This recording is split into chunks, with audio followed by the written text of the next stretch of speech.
Good morning to everybody, and I think let us start the proceedings of the day. I would like to welcome everybody to IIT Bombay and to this boardroom. This is the meeting room for the day. And thank you very much for accepting our request of being here in person. I really appreciate it, and that too at a very short time. So thank you very much. I have a few slides to share with you, just to set the tone of what we are going to have in the entire day. So just to brief you about this event, we are very thankful to TIFAC for choosing us and giving us this responsibility, and without which we would not have met. And it's going to be a very absorbing day today. I'm making sure that all of you will be extremely busy in deliberations and interactions. And this, basically, this is going to be an interactive session. It's not going to be a sort of a conference, and where we are going to present some PPTs and all. I'll be just moderating, and your response and the inputs impromptu are very welcome. Like we are not going to have different sessions. We are not going to have a conference session where 20 slides are being presented and so on. The basic idea is to pop up the points which I have received from my colleagues from different parts of the country. Some of them could not come because of various constraints. And those points we are going to discuss and deliberate upon. My request would be that before you speak, please introduce yourself, your name and the affiliation, and that is good enough. My request would be that please remain very conscious about the time, because it's a very jam-packed session today, and I know many of you cannot afford to be here for more than few hours. So this is my request that please follow the timeline strictly, though we started about 2 minutes late. What I have done is, with the permission of our administration, I have tried to serve the refreshments in this room only. So we are not going to break for tea. That is at 10:45 and at about 15:15. This is just to maintain the rhythm of the session and not to discontinue it. Another important thing is please fill the feedback form which my students will be providing you. And that's very important because there's a request from TIFAC. This is the first in series of the Technology Vision 2047 events which TIFAC is planning to have across the country. You can even email your points and thoughts after the session is over. I would like to acknowledge here the help which I have received from Wing Commander Sudhakaran. Please stand up for a minute. And I would like to give him a big round of applause. I mean, he is the one who has educated me how to conduct these type of sessions. And I really appreciate this. Though S stands here for Sudhakaran, S. What he has done is he has camouflaged the entire 6 events by the name or by the letter S. Thank you very much. So the first is Sushiksha, which we have been talking about. That is the good education, Swasthya, the health. The 7, that is the mindful utilization of the resources, which is becoming very, very important in today's world, and utilization of the resources. Suchna, that is the information, and Shrishti, which is the environment and climate and all other things. And the last one is not the Suraksha, that is the defense, which is becoming very, very important. And we have experts from defense over here who are going to enlighten us, and I'm sure that the event today is going to be an extremely, vibrant and mindful exercise. And let's make it even. So these 6 sessions have been clubbed in 5 theme areas. And each of these theme area is going to be moderated by one of the distinguished colleagues who are here already. And the job of the moderator would be to moderate the entire session. We are not going to break for different sessions over here. We will continue in this boardroom. And it's a roundtable conference or the meeting. So this is how the whole thing will be. My suggestion would be and request would be, please speak out whatever you have to say during that time. Though while compiling the responses which I have received from many of you, I have realized it's extremely difficult to classify your thoughts in one of the sessions because there's an overlap of the sessions. I would like to mention here the help which we have received from Asha Shakti. This is the Asha for Foundation, Asha for Education Foundation, which is a sort of an NGO. And the conference bag which you have got, these are the handmaids, conference bags done by Asha Shakti. Because this is the year of millets, there is a small gift to commemorate year of millet as suggested by Government of India. So that will be in your bag, or you'll be getting it after some time. The intention of not putting in the bag is that we are going to serve you good amount of refreshment, so you please enjoy it first, and when you go back to your places, then you please enjoy that. This is a foundation which has done the millet refreshment cookies. And this is an NGO which is run by the rural women in Ahmednagar district of Maharashtra. You will be seeing on the other side of the bag, there is a macrame art which depicts the knowledge tree. And this has been done by my wife, Ritu Singh, and Asha Shakti staff. And she'll be available during the lunch time. This workshop has been, would have been completed without the help and support which I have received from my research scholars. And the lead is Ms. Fakra. Please, can you please stand up? She is the one who has designed the logo. And I am sure my request would be to the Professor Srivastava that consider this as the national logo for Technology Vision 2047 if possible. And of course, the rest of the team, I would like to mention Mr. Pratvendra, Goli, Srinivas Rao, Kamran Ilahi, Yogendra Senni, Mrinal, and Pintu, and of course, Mr. Sanjay, who is from my team. This whole session is being video recorded. So this is just I wanted to bring to your notice. And there are several participants who are going to be online. Thank you very much. Please let us know in case you require any support, help, assistance. We are there to help you. And with this, I'll close my opening remarks. And I will move on to invite Professor Srivastava, who is the Executive Director of TIFAC, Professor Pradeep Srivastava, for his comments and for his words. Yes, please, Professor Srivastava. Thank you, Professor Singh. In fact, it's a great moment for us from TIFAC to be here this morning. And what could be the best of the way that we are starting our first meeting of Technology Vision 2047 at IIT Bombay. So I'm really very delighted to be here. I'm joined by my colleagues from TIFAC. I have Dr. Goswami, who's steering this program on Technology Vision 2047. I have Dr. Yashwant Pawar. We have Mr. Mukesh Mathur, Dr. Chakradhar, and Dr. Mazumdar. At the outset, I extend you all a very warm welcome. And to the utmost of it, part of it, we have our chairman of TIFAC Governing Council, Professor Devang Kakkar here. And it's good that we are holding this first meeting under his chairmanship. I welcome you, sir.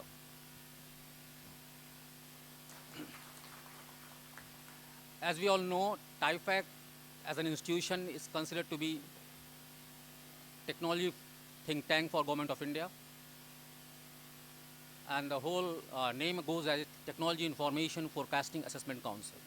So our mandate happens to be forecasting of technologies, identification and scouting of technologies, and assessment of technologies for the need of the nation. And in such a huge, important mandate, and with the clarion call of our Hon'ble Prime Minister that we all have to envision the requirement for India in 2047. With this understanding, TIFAC has been given entrusted responsibility of drafting of Technology Vision 2047 for Government of India. It's pertinent to mention that we have been drafting and designing vision documents for Indian government. and importantly, the Technology Vision 2020, which was drafted under the chairmanship of none other than the legendary Dr. APJ Abdul Kalam. And then after Technology Vision 2035, which was again drafted and under the chairmanship of Dr. Anil Kakodkar, and it was released by Hon'ble Prime Minister in 2016, 2017. And then after this vision document, which TIFAC has been entrusted to design and draft, is being done under the chairmanship of Professor Devang Khakkar, the responsible and the renowned faculty of IIT Bombay. And I think, as our Honorable Prime Minister have been talking about, that India should become Atmanirbhar Bharat.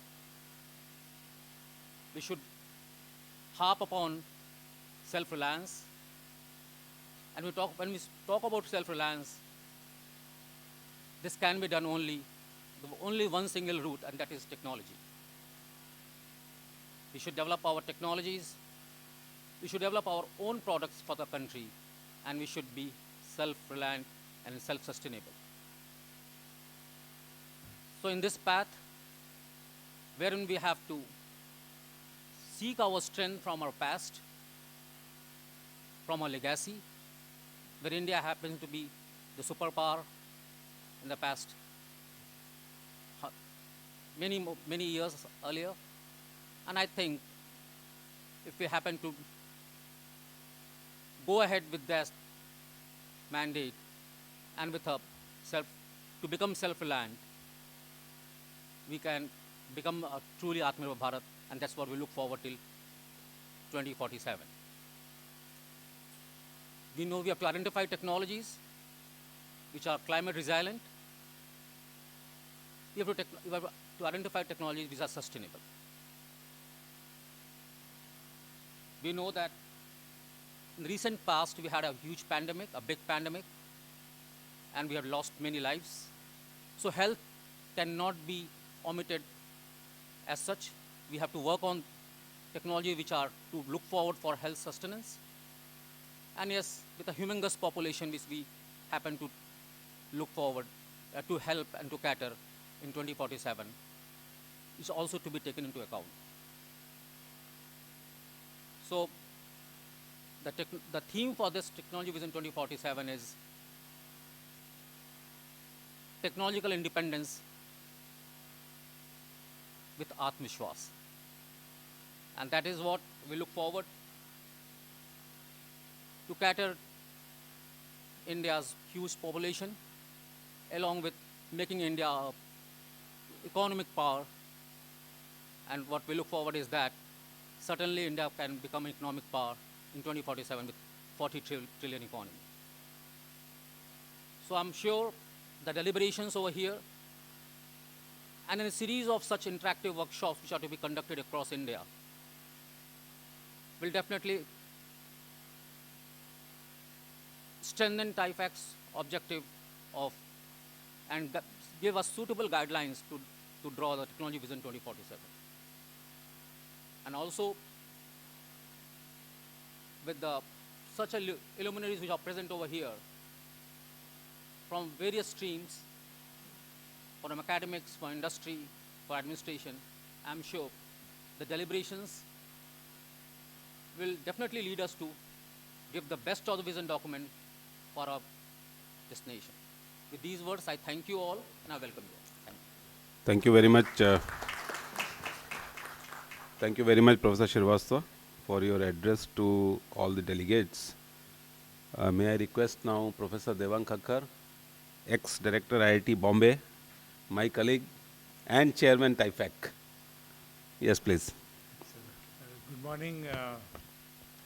It's really my pleasure to welcome all of you to this very important deliberation. Thank you for taking time out of your busy schedules to come here and help TIFAC kick off this very important activity.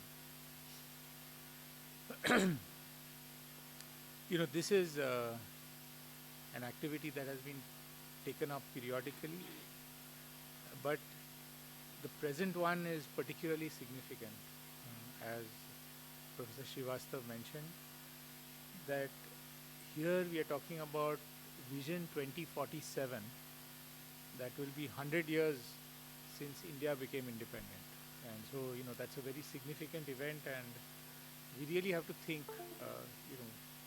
what do we imagine our nation to be 25 years from now? The last 75 years, if you just look around us at other nations that got their independence around the same time, you can see that the kind of progress made by India has been really something remarkable. That there have not been many huge jumps, but there has been continuous progress throughout. In terms of economics, we started slowly, but from 91, the economy has been galloping. And in many ways, if you think about it, technology has played an important role throughout, whether it relates to the Green Revolution, giving us food security, or even the sort of expertise that we developed in biotechnology and pharmaceuticals, which gave us an advantage relative to other nations, even other developed nations, in terms of the pandemic that affected us. I think we all look forward to significant growth. Professor Yadav, welcome. We really look forward to significant growth in the next 25 years. And I'm sure that in these 25 years, technology will play an even more important role. And it will have a significant impact on determining what our growth will be. Whether we are able to master some of the newer technologies that are coming up. But more than that, I think that now we have reached a certain stage that we can look forward to taking the lead in several technology areas. That, some innovations will come from India for the first time. Some new science will come from India for the first time. And, others will look forward to getting help from us. They're already doing that. I think that I recall seeing the speech by the President of Ghana acknowledging the great help that India gave them during the pandemic. But I'm sure that in time to come, India will take even a greater leadership role. So in that sense, given the importance of technology, having a vision for technology is essential. And TIFAC, which is very experienced in this type of activity and has great expertise in putting together these kinds of documents, I think they are very well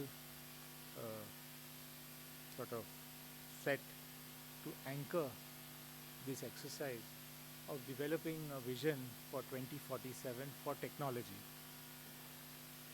But this is not a role that, this is not an exercise that TIFAC will do alone.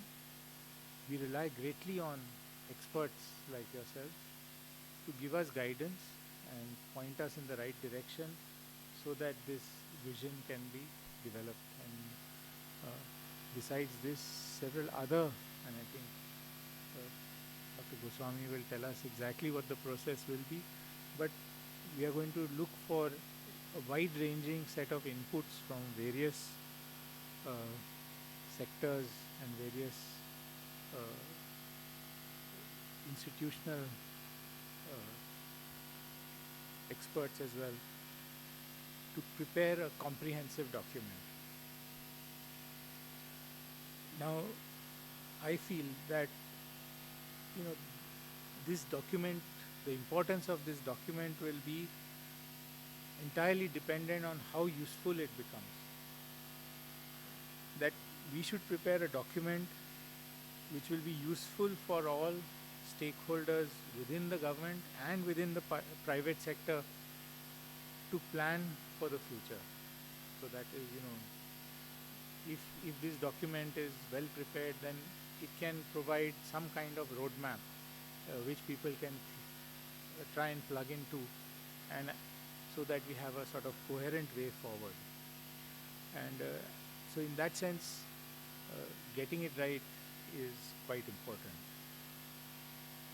I just like to sort of say that there is an advisory committee that has been set up to actually prepare this document, and Dr. Saraswat, a member of NITI Aayog, science member of NITI Aayog, he is the chair of that committee and the co-chair, and so we will be leading this effort together with several others on the advisory committee to prepare the report. I'm really looking forward to taking this activity forward, to this enterprise of developing a vision 2047 in technology, and I look forward to your active participation in this effort, of course through discussions together today, but also over time as you develop your own ideas to give us formal inputs in the form of either papers or comments which will help make this vision document a very useful one. Thank you again, and I look forward to the discussions today. Thank you very much, Professor Kakkar. Dr. Kakodkar has expressed his inability to come here today because of some medical emergency. So we are very sorry to hear this, but hopefully he will be able to connect through VC, and we'll be passing on the comments and what transpires to him in the later half of the day. So I'll move on to now to invite Dr. Gautam Goswami, who is heading this initiative, that is Technology Vision 2047 from TIFAC. He is Scientist G at TIFAC, and as I said, he is the person who is heading this initiative. So Dr. Goswami, please educate us on what your expectations are from this exercise, and what are the activities in this domain of Technology Vision 2047, please.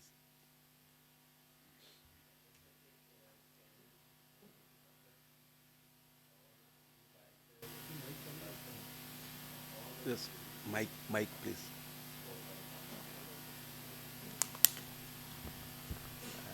All the distinguished guests over here, and really thankful to Department of Civil Engineering, Dr. Singh specifically, and all his team who made this meeting possible with a small request from us. This shows the proactive role of education in preparing a vision for the country. Let me quickly run you through what is our thought process, what is our plan, and how your help is required in doing so. Before coming to the actual topic, let me brief you about the organization itself. We are an autonomous body of Department of Science and Technology, and foresight is our bread and butter job, and that's why we are here today for preparing a technology vision for the nation. Our whole activity is divided into 5 verticals: technology information, many activities related to technology foresight, technology assessment, technology demonstration, and innovation. I'm not going into detail in each, but broadly you can get an idea about our profile. One slide specifically I have kept for this technology foresight activity, what we are doing. We prepare Technology Vision 2020. I'm coming next slide in little detail on that. Technology Vision 2035 we prepare, technology roadmaps we prepare for 7 sectors, technology foresight and automotive R&D we prepare, demand-driven specialized reports we prepare, technology gap analysis report, capacity building we keep on doing on foresight for PSU, government bodies. Then a couple of technology foresight reports on revival of post-COVID-19 economy. Then technology needs assessment report with respect to climate change, and journey towards net zero decarbonization technologies for Indian industries. The recent addition it was released in COP27. Again, we are making it in a different way. Now, I think I thought that Professor Kakodkar will clarify this section, but he is not here, so let me do that. What is vision? Of course, in the name itself says so, but we learned when we prepared this Technology Vision 2035, which took about 3-4 years, exhaustive discussion and work. So practically, it is not a true foresight exercise, not even a forecasting exercise, not even a prediction, but it is a dream. It is a vision for the nation, for any organization, anybody. That's why it's very difficult to conceptualize what will happen in the scenario in 2025. Very opaque boundary. It's not focused. So it is some sort of amorphous in nature if you think in that way. Today it's very difficult to give a crystal clear idea what will happen in 25. But we'll try to guess as close as possible. That's why we call it the amorphous and nebulous. So now, bit on Technology Vision 2020, Technology Vision 2035. Technology Vision 2020 released in 1996. Dr. Devegowda, who was Prime Minister at that time, it was focused on sectors. 17 sectors we talked about, and 25 volumes it prepared. We prepared in 25 volumes. Each sector, what are the visions, what are the actions to be taken was discussed. Then post-release, we did a lot of exercises, mission mode program to implement some of the recommendations practically in terms of assessment of those forecasted technologies on ground. And a lot of success stories are there, models were developed, which was implemented by many people. Then Technology Vision 2035 released in 2016, and Hon'ble Prime Minister Narendra Modi ji released it.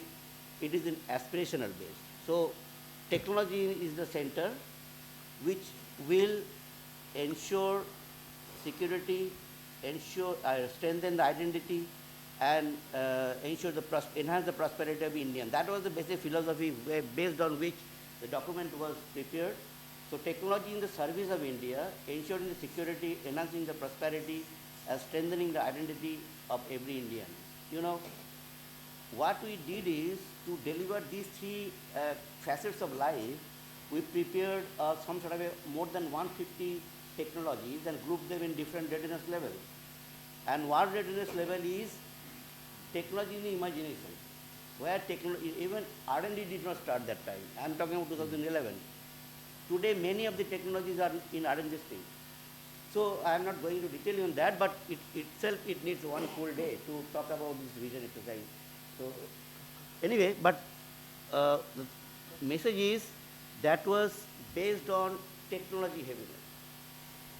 But one point I would like to ponder upon here, just to understand why we are doing Technology 2047, because in 5 years ago we released 2035, but within 5 years we are preparing Technology Vision 2047. Whereas in 2020 we prepared in 1996. After 15 years we did 2035.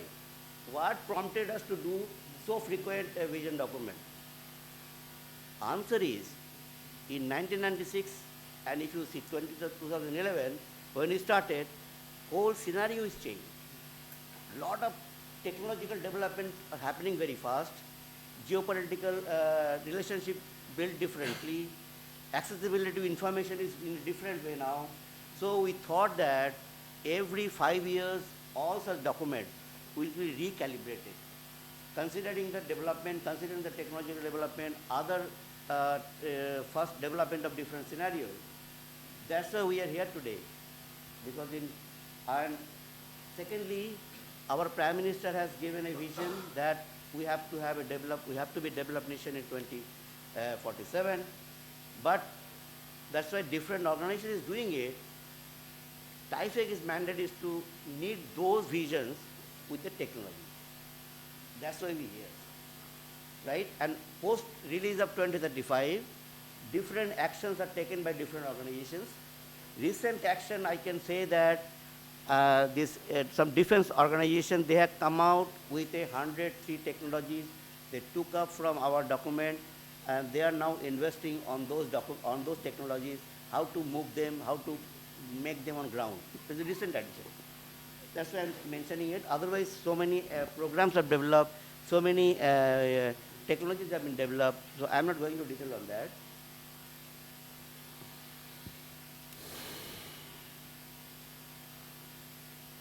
So before that, before entering into 2047, let us understand what type of scenario we could build up, we could collect based on the information available in the open domain. Let us talk about economy. Economy in 2022, it is around $3 trillion economy, but different forecast says that in 2047, we will be around 30 to 40 trillion US dollar economy. So for a moment, and if you see the sectoral growth in, as of now, current, industries contribution to GDP is 25%, whereas 23% workforce is involved. In agriculture, its contribution is 19%, whereas 50% workforce is involved. Services, which is the maximum contribution to GDP, is 58%, whereas 27% workforce is involved. Which means that this 27%, if we can increase more, maybe more contribution in the GDP may come in. Of course, there is a different scene altogether, but we are not able to zero down the contribution what would be in 2047. That's a question mark is put. If you see the per capita income scenario, today it is around 2,277 US dollar in 2021 figure I'm talking about. But if we have to be a developed nation, so our per capita income should be around 13,205. This is the minimum per capita income. So almost 6 times growth we need for per capita income. Huge challenge.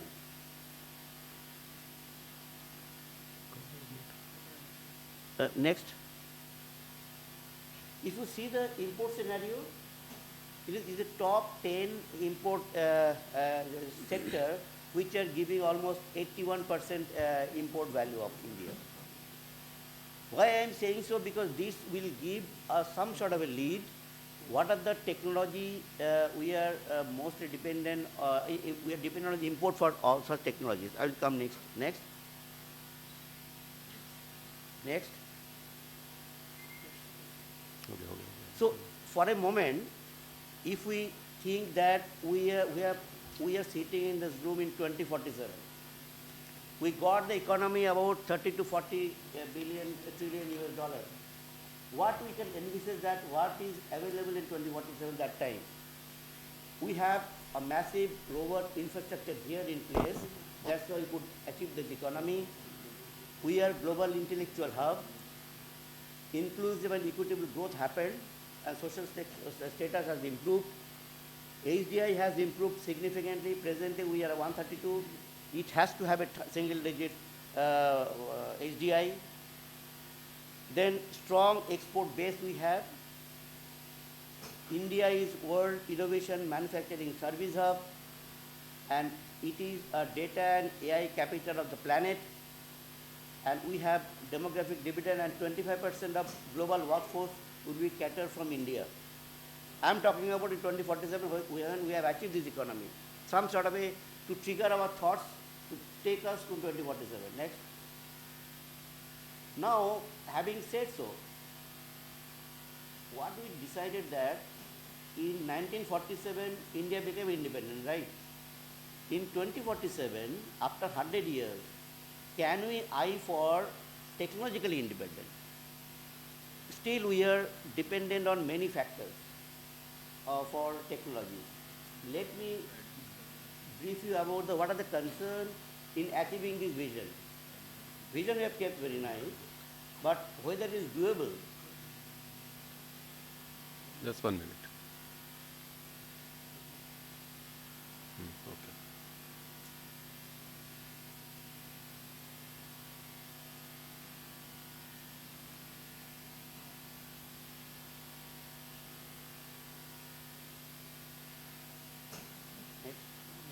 Yeah. So, there are 5, 6 bullets I have jotted down here. Many will be added by you people.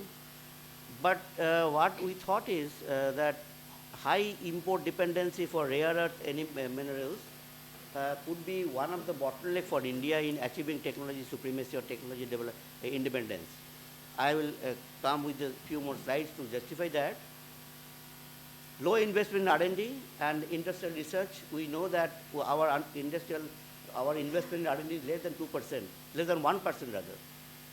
The new policy aimed for 2%, 1% from government, 1% from industry, still not happened. Research ecosystem, research infrastructure availability, breakthrough research capability still is a question for India. Fourth bullet, which is very dear to me, it is non-acceptance of failure.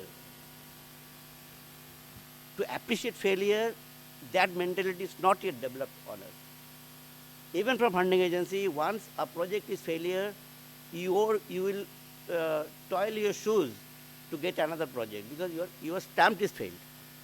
Whereas in US, they fund these failure cases. Maybe our resource is limited. We may not be able to spend that much money to invest in failure, but it is important to learn lesson from failures and then walk up on the direction is very important. It's still not there. Identification of weak signals and black swan. What we do is we try to see the paper and try to figure out future R&D work where we do research. Out-of-box thinking is not a part of our thinking process in the system. So black swan of very weak signal, which could be a disruption, can be a disruptive effect in next 10 years. That part is still not, we have not able equipped to do. Now let me highlight my point that import dependency, how it is, it may pull us back in achieving technology independence. Next. No, if you see that rare earth elements where it is being used, basically it is used as a permanent magnet which has been used for all these applications.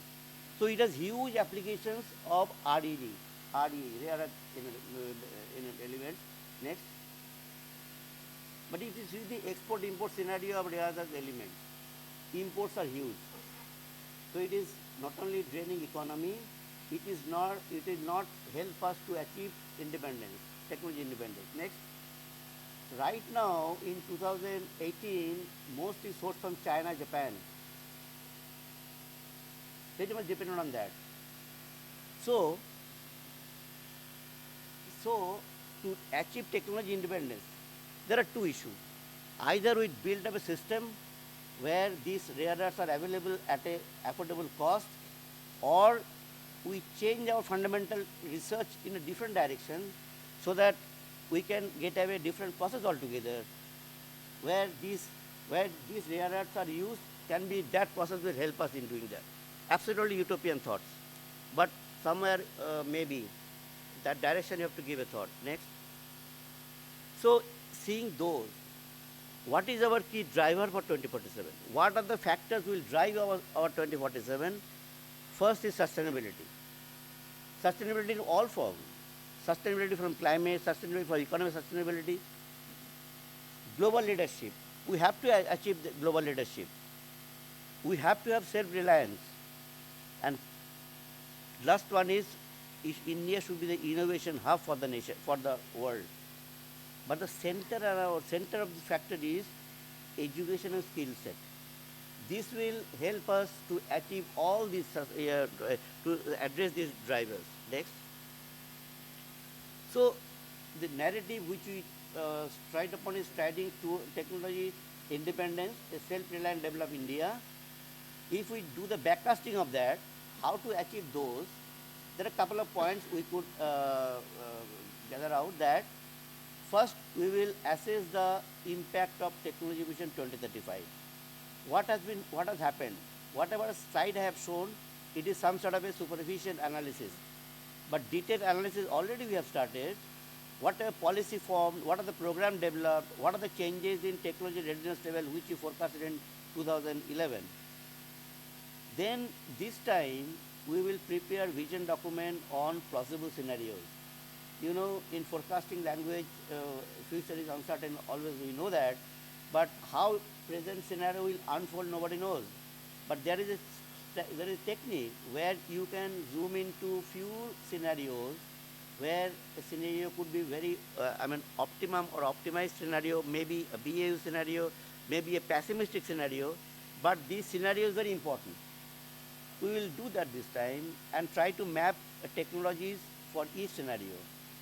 Then identification of sectoral driver of change in 2047, key challenges, trends, threats, and opportunities for each sector, demand supply analysis of each sector, interconnectivity of different sectors, identification of technologies which are at present we are dependent on others, identification of prioritization of technologies which India centric, and then India's capabilities and constraints, you have to analyze that in fulfilling this vision, and then delineate a strategy. This time we will come out with some sort of a short, medium, long strategy which was not there in 2035, because the lesson learned is unless we do that, it's very difficult for policymakers or action planners to take specific action on that. So this time we will tweak this report in that way. Next. So how this 2047 is unique? Because you know, all ministries, many industries are preparing 2047 on the direction of Honorable Prime Minister. Still, TIFAC is doing it. How? Now, if we see all the visions which every ministry will come out, we place technology at the center place. And technology will cater the needs of all visions. So that's why we are specifically doing this exercise. It is a technology vision. Next. What we want today from all of you to debate, discuss, and whether the narrative of the Vision 2047 of technology independence at all acceptable, or we need an alternative narrative. One, what are the strategies to achieve technology independence? One rare issue, I have flagged it out, but many will come in. What are the disruptive technologies and how important disruptive technologies are in preparing a vision document? Some light on that. And what are the sectors which you know that here we are discussing today? Next. What we want from you all that join this exercise. As Professor Kakodkar said that it is a discussion based, knowledge based, and how to zoom all the knowledges into one place. That's what TIFAC's role is. And we are banking heavily on your expertise, your knowledge, and you connect us. Here you are the catalyst. If you can connect at least 10 more experts, then we can get more people on board. And one more tweaking in the methodology this time we are doing is, we are trying to catch hold of international diaspora. Those who are doing excel in abroad, even Indians, we will try to catch hold their thought process as well. So, having said that, thank you very much for listening me, whatever important or non-important may be, and we want your cooperation, full cooperation. Thank you. Thank you very much, Dr. Goswami, for enlightening us about the concepts which have to be covered in today's deliberation, and we will try to stick to this. Thanks a lot. Now, may I request Professor Charu Malhotra to talk about designing India of our dreams at 2047.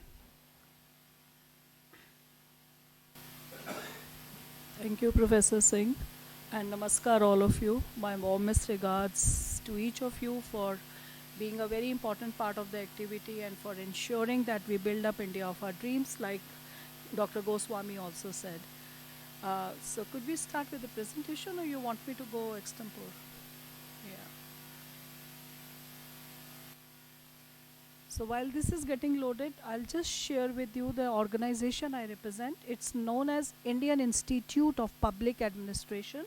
It's a think tank for Government of India headed by Vice President himself. And I bring to table some experiences in my existence which refer to not just government per se, because I'm part of SGOS 9, which is Sectoral Group of Secretaries for Visioning Governance Activity. I would also like to share with you the experiences. Yep, thank you. So I've muted my phone, it helps. Okay, so I also would like to share with you that apart from governance and bureaucracy that I seem to have lived all my life for last 32 years of my existence in IAPA, I also bring to table the grassroots existence of masses in villages. Through my PhD from IIT Delhi, I was sent to 600 villages to understand what are the grassroots aspirations and what are the technology needs for those. It's okay, sir. I've done this bit. Thank you. Thank you. So we could go ahead. Now, Dr. Goswami, thanks for setting the tone of the discussion, and being a professor, I couldn't resist bringing in some more parameters which are very important for us while designing this exercise of technology vision. Apart from all the factors which are related to economy, we did see, like Dr. Goswami said, how are we placed now? And dear friends, some of you are researchers like I am, so all the resources have been diligently put there. With regard to where we are standing now, yes, we bulge a lot with a population 1.4 billion, which is yet not a demographic dividend. We have per capita income, which is not very reassuring. Apart from that, what focus we need to have is with regard to, apart from GDP, which is just numbers and economy, all those aspects which Dr. Goswami brought out, happiness is another one I add to the table. With regard to Global Happiness Index, unfortunately, we are in the bottom 10 rung, which we should now think before we start with this wonderful exercise. With regard to innovation, not very reassuring, especially when we have 1.4 billion and we have IITs and IIMs to our disposal. With regard to sustainable development goals, which we must focus on, again, the position is not very good. In fact, not at all good. HDI, definitely we need to look at because it's an important parameter. So where we aspire to, just to break the seriousness of the activity, because the more childlike we are, we become more creative is my approach. So I've given some songs that reminded me while I was building up this exercise at behest of Professor Singh. So dekhen zara. So our dream for 2047 is with regard to how we should be, and the reference point is actually Economic Survey of India, the recent one. So with regard to our per capita income, I refer to a vision document prepared by one of the thought leaders of the country and one of the management consultants by EY. With regard to projected GDP, sir, you said 30 to 40 trillion, but our own Minister Ashwini ji has referred to this number, so I thought I'll bring it on the table. And with rest of the important parameters, India aspires to be in top 20 by 2047. Now these parameters give us a picture which might not be very reassuring. That can we...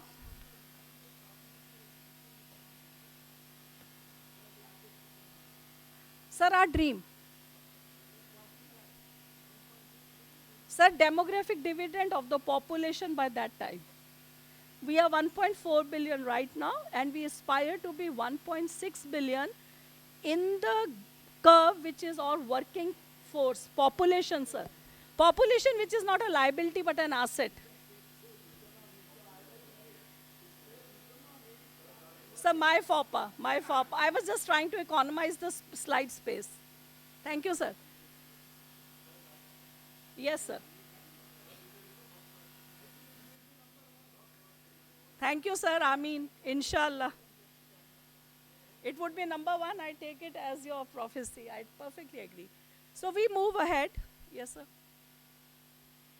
We move ahead. So like I was telling the eminent audience here, I've been to various parts of the country, right from my own Punjab to Haryana to Kerala to Northeast to several other parts, yes, Tamil Nadu. And when I was sitting there, governance for them brought in several issues which are there in the pictures, captured by my own humble camera. And I can go into these stories, but these stories are not very reassuring. Let's move ahead.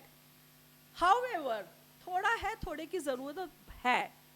So these are the numbers which will reassure us, particularly when it comes to PM Gati Shakti activity, which will propel our infrastructure development with regard to road network, with regard to railway network, with regard to our other aspects which are equally impressive in the world, especially vaccination drive. Also, we should be very happy about the fact that we have Budget 2023 showed us that we've started focusing on MSMEs explicitly, because that's what real India is, and its contribution to GDP is very important. Our urban population is increasing at the rate of 25 to 30 people per minute. So you can imagine the kind of pressure we are putting on our cities and how we want them to be smart cities. So these points, apart from that, sir, with regard to technology, like Chairman also pointed out, we should be very alert to the emerging trends, and visual effect and animation are going to be the reasons of us being the Pathan of the world. Because that's one industry we need to focus on very explicitly. Let's move on. I think numbers are very self-explanatory.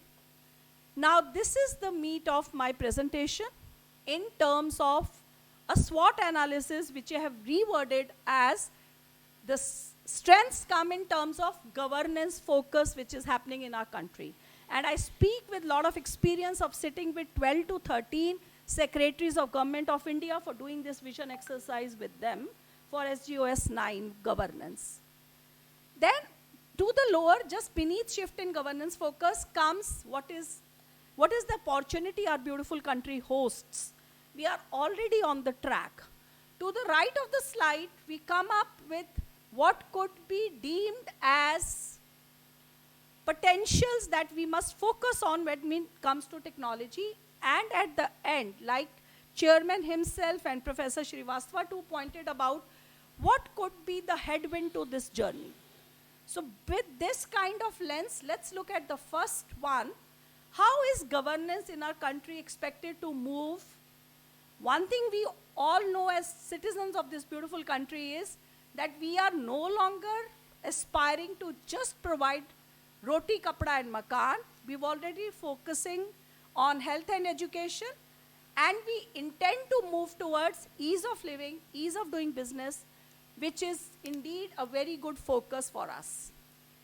We come to the second bullet, which says that times of a hierarchy in terms of that in offices or in existence of institutes or in terms of hierarchy in the mind, which is definitely colonial. We need to be more collaborative, which we are. We need to be more smart. Smart supply chain reflections we saw in Budget 2023 also. And definitely more convergence, more connectivity, not just in terms of actions or responsibilities or sharing of data, but also in our mind. And definitely it's no longer government first or technology first, it is citizens first. I come to the third part. The reason I was asked to probably make this discussion, thanks to Professor Singh, was what are the new technologies that we need to focus on from global best practices which I studied. Sir, there is something called as rules as codes, which we must look into when we have to expedite the whole process of lawmaking and law dispensation to the rural masses or to everybody in the country. Now, this particularly insists that the legislations should be as simple and as beautiful as a program. I'm a programmer by spirit from Thapar Engineering College, and I know how what-if sentences were minus any clutter ever. So if my law can be as good as that, I would use technology for easy legislation and democratic lawmaking. From tokenism to saturation means not just itne percent achieved. I'm working with UP government to look at their good governance indicators, and I was very happy that all the 75 districts are trying to achieve 100% delivery of health service, education service, etc., etc. So it's not percentages, but complete dispensation of governance, which is very important. From being descriptive, we have started moving towards predictive and proactive. Now, predictive is, like Sir said, of forecasting, but proactive is envisaging and delivering before you even realize you need it. And that is where use of big data tools, analytics, AI, ML, and now ChatGPT will all come to our rescue. Hopefully not. We'll have our indigenous product. I come to the one beneath that. So what could be the driving force?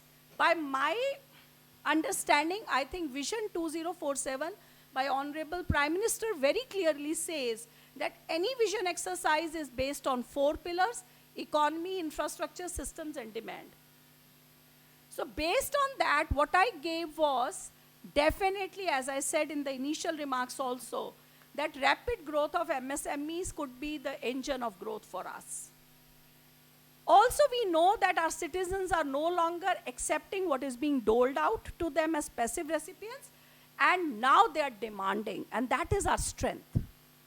And they can demand only when they are informed well. So that is where advocacy, capacity building, role of technologies for disseminating whatever is available is going to play a very proactive part that this August gathering should not ignore. That how do we inform our citizens so that they become more dynamic and aspirant in terms of, knocking us to deliver the best. Yes, sir. This is the last slide. And definitely, Government of India has talked about inclusion. I come to the workplace trends. There is something I would like to draw your attention to. Apart from the first 3 bullets, which are very clear, maybe the 4th one is also clear, but sir, social computing is here to stay. Very soon, because of IR 4.0, which you brought in, we'll move towards machines as co-workers, which is IR 5.0. And that is where our social norms will be dictated by digital technologies. Let's not be a pigeon, let's accept it. With challenges, geopolitical tensions, like was very well brought out, are going to redefine our vision statements throughout. Our last mile connectivity is something which I saw with my own eyes, is something numbers are not going to justify. We have to see the net outcome at the root, grassroots, where each and every person of a country should have access to technology. Depreciating rupee is something that we cannot ignore. Sir, apart from focusing on climate change, we need to focus on climate justice. I think all of you know that. So we should talk in future and not just what others are saying. Resource scarcity is there. Biowars, we had a pinch of it. And cyberspace vulnerability in terms of cybersecurity threats. The more IT we go, the more this becomes a menace. Hum honge kamyab is still my thing. Let's go ahead. Last but not the least, I think we need to share, deliberate, collate, co-create, and innovate and motivate each of us to come with our best. Because Professor Singh wanted me to add. And last slide, sir. We need to have whole of society. That's what matters. And in the end, I'll just say thanks a lot for listening to me. Thank you. And yes, I'm Charu with double R. Thank you. Charu with double R. Okay. So I showed. That we can realize. Yeah. Thank you. Thank sir. you. My pleasure. Thank you very much, Professor Charu Malhotra. Now let me call Dr. Bhandari. You please just be there and we will run it for you. Actually, he is our best alumnus awardee. And Dr. Bhandari, which year you completed your undergraduate, postgraduate from IIT?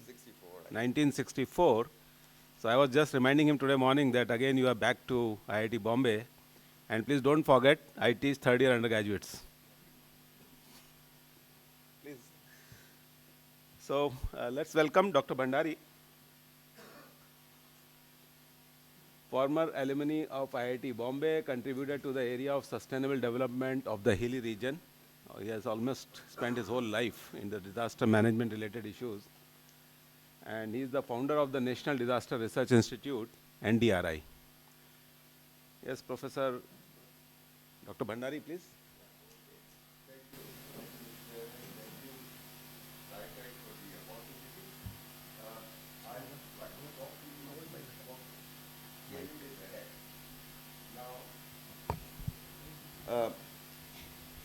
Maybe that you say that 2047 is far away, the times are changing very fast, and we are not able to imagine things as they happen. So we take recourse to what we call forecasting.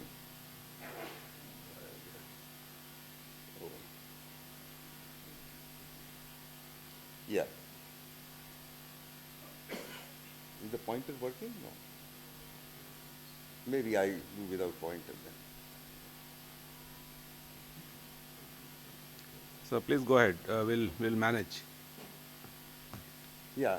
So with the business as usual, when we started in 1947, in fact, I remember the time when Dr. Kalam was doing the first exercise, and I was at the CSIR at that time. It was, I mean, a hope for a better future, but the imagination was, I saw in practice, it was business usual kind of thing. Lots of documents came and all that. And now we are talking about 75 years of independence and 100 years of independence. So the challenges are beyond my imagination. In fact, and I try to put them together, we are thinking in terms of quantum leap and so on, but I think we have to do pole vaulting because we are way behind where we should have been. So now we have, let's say, for example, 1996 you started exercise. You have a lot of experience now, about quarter century of that experience. Again, that exercise began in 2016. We have 6 years of experience. So what we had expected things to happen at that time and what we have really got is a matter to see where, what we have achieved, what we have not achieved, where we went wrong, why did we go wrong, and so on and so forth. So that is where the big challenge is there right now. Now, what are the takeaways from all this? Envisioning India's technology future, we are already exceeded 2 years of experience beyond 2020. So what we have envisioned there, do we have a very clear picture that 2 years is a hell of a lot of time in today's context? And we have exceeded 2 years, so where do we stand if we look at that kind of projections that we have for 1996 2020? Again, we are 7 years into this, 2016 to this.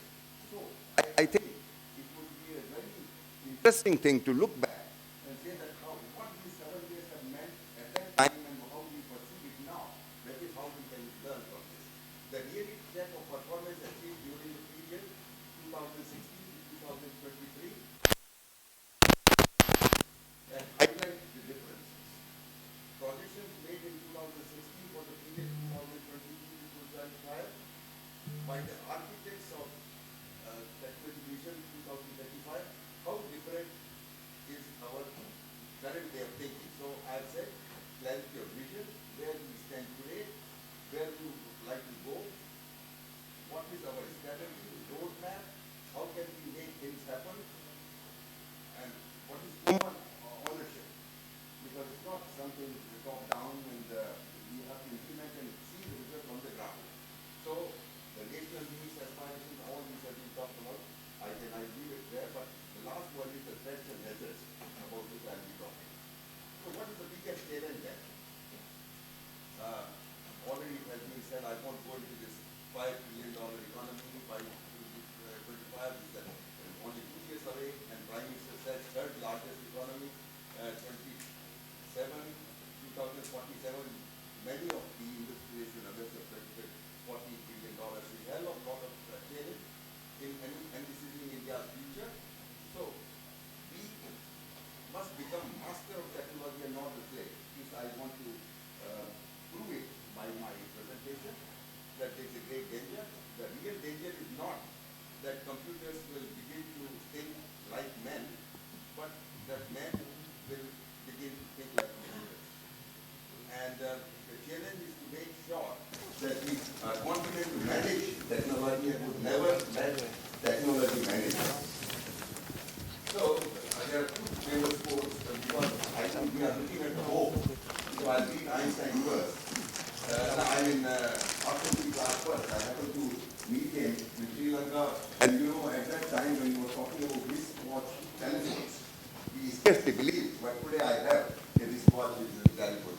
So any sufficiently advanced technology is indistinguishable from magic. And so when we imagine the things and dream something, we have to really think of magic that we had seen. Then Einstein, that brings a little bit of despair. I fear the day when technology will surpass our human interaction. The world will have a generation of idiots. This is not I am telling. I might have used different words because nobody likes to be called idiots, but this is what Einstein has said and we have got to believe it, that it is his imagination. So, then I came across a number of things and I think I'd like to draw attention of TIFAC onto this. I came across the book Artificial Intelligence and the Power of the Future and Snakes in Ganga, Breaking India 2.0. It's not Making India, Breaking India 2.0 by Rajiv Malhotra. I happened to participate in a roundtable meeting that took place in Vigyan Bhavan, and I don't have time to go into it, but I strongly recommend that we should go because it brings a lot of despair. What Einstein has said, these books, they try to say that. But then there is a hope. The magic of thinking big, we must think big. In fact, regardless of what happens, if we keep our baskets low, I don't think we are going to achieve it. So I am all for thinking big, but very cautious approach. Then I came across this book by Mashelkar, Reinventing India. It has a number of ideas, and I think most important of it, I captured one or two, where what are the critical things that have gone wrong in the past, where we should not repeat the mistakes. Then making things happen in the context of India, this is very important. We may make the plans in heaven, but we have to implement here. And if we are not able to make things happen, I think everything remains dream. So there are so many faded ideas. In fact, I can go on this on question answer time, but I would certainly say that unless we make things happen, I don't think we have achieved anything bigger than that. So the tide of AI has brought huge opportunities and unprecedented threats at the same time. The fields of brain-machine interface, robotics, quantum computing, Internet of Things, nanotechnology are latent with enormous potential. The only threat is that if outsmarted, national interests could be severely compromised. And this I say in the context of some of the projects which are going on in the country, some of the projects that might come.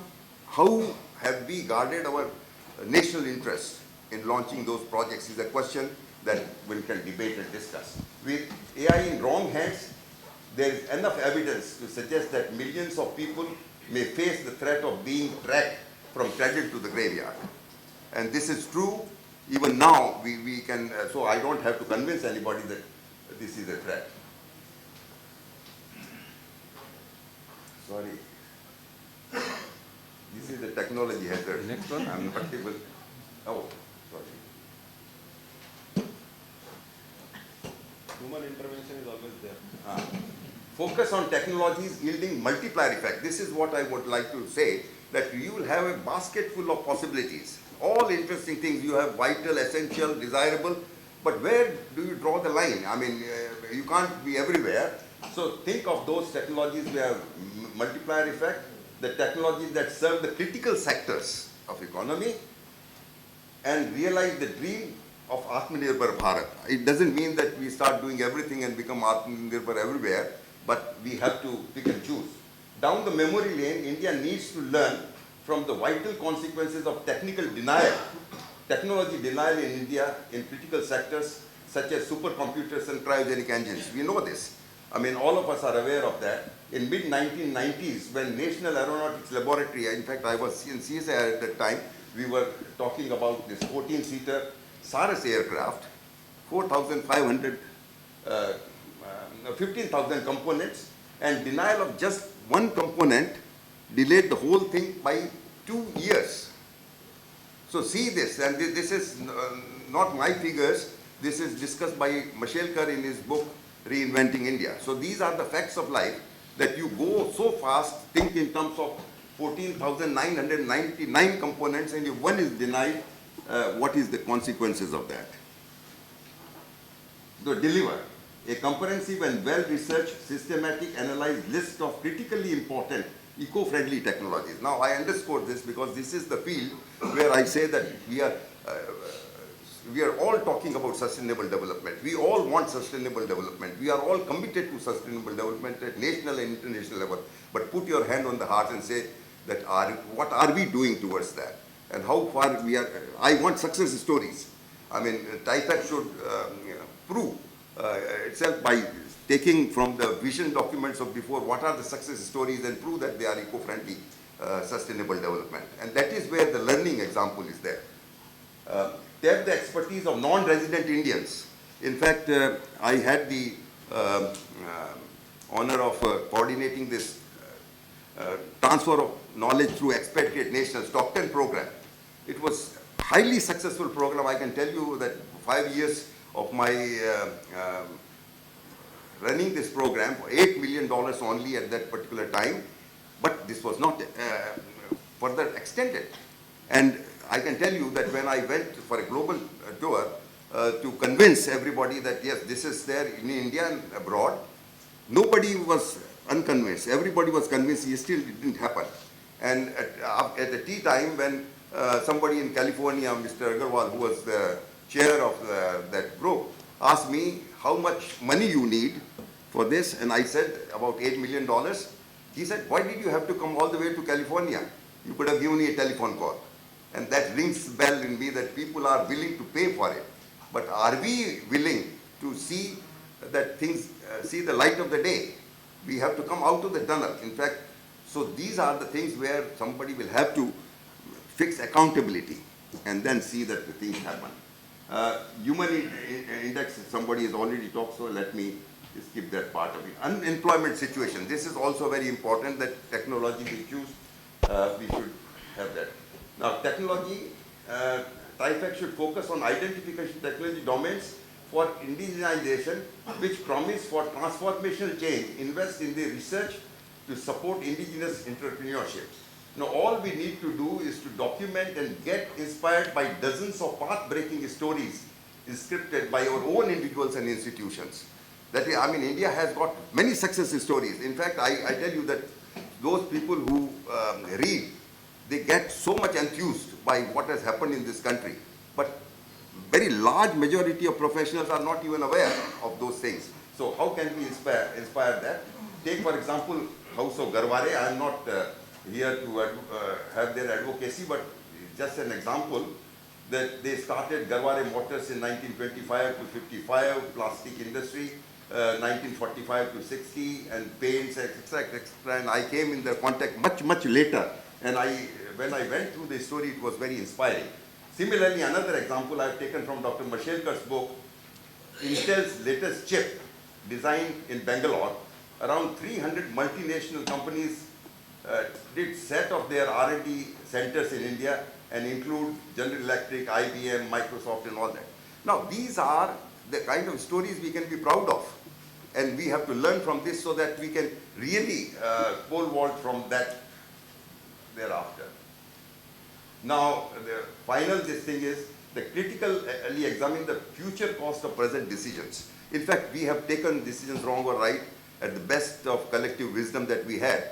So in all humility, we should accept where we had gone wrong and analyze that, and then how much we are paying the price for it.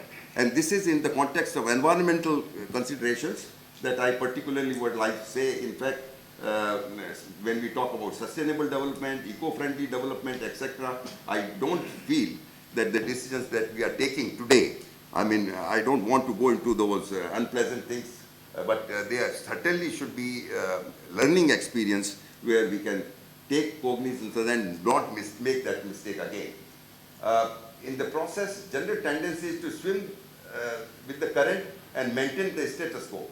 Where is the blue sky research? In fact, I know that I have been associated for almost about 6 decades with all these institutions. I go and visit them. A lot of good work has been done. We are very proud of some of the work done. But then, it's not merely addressing the current problems. You see, the entire focus is, and we are being judged by what we deliver. But where is the blue sky research which is going to pay you in 2047? So unless you try to concentrate on this, I'm afraid that much of what we say would really not take us very far. Dr. Bhandari, now you have to wind up. Yeah, okay. Our country is facing enormous challenge because of the market-driven invisible forces, planted research findings and fake news and all that. Now this data, accuracy of data is very important. Sure. And the fact that we know there are alternate facts and things like that, and I know for sure that the last thing that I would say is that an engineer, I compare my days when I used 7-figure logarithm table and slide rule to the times now where we used to work with hand, 40, 50 pages of calculations that told us about the whole thing. What happens now is the black boxes. We are being given the softwares. You have the input, you have the output, and most of the professionals are even unaware of the kind of assumptions we make, and at the end of it, we are delivered market-driven technologies. So who is going to look into those things? They are very fanciful, important things. I'm sorry. No, thank you very much. Thank you very much for setting the tone of this discussion. Thanks. And challenging all of us, that's very good. So now I'll welcome Mr. Ajit Kumar Jain, IAS retired. He was the ex-additional Chief Secretary and State RTI Commissioner, Government of Maharashtra.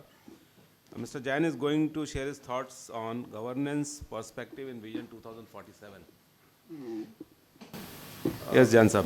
Good morning, and thanks, Professor Singh, for inviting me to this very important deliberation on Vision 2047. As it has already been placed on the table that technology is going to be the game changer. But as rightly mentioned by Dr. Malhotra, unless the fruits of development, unless the fruits of technology innovations reach the lowest person or the person staying in the most far-flung area, the development will not come. Growth may come, but development will not come.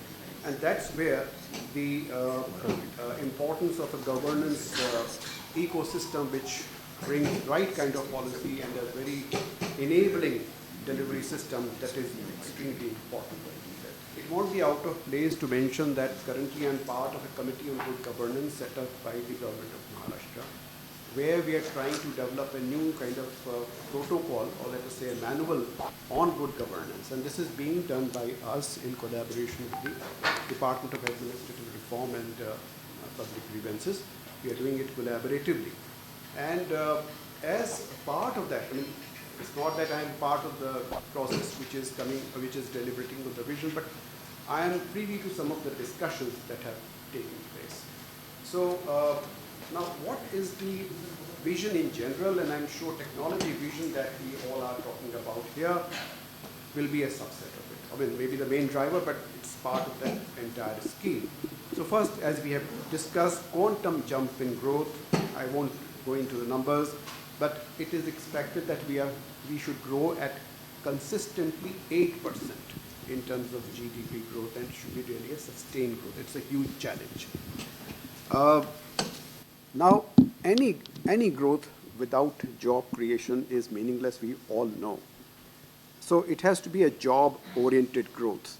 We just talked about that we have the distinction now of becoming the most populous country in the world. On 18th of January, we crossed that threshold and we went ahead of China. Whether it's a distinction or a dubious distinction, I don't know. But one of the points that we must look at is, as far as possible, correct projection of the population numbers that we might have in 2047.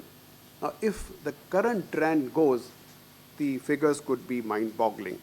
But whatever it may be, we have to look for creating those many number of jobs, which will be in millions. And when we are talking of agriculture, industry, and service sector, yeah, we just cannot ignore agriculture, that its contribution is just about 14% to the GDP. It is employing 51%, the human resources still in that sector. We also talked about the problem with our urban centers.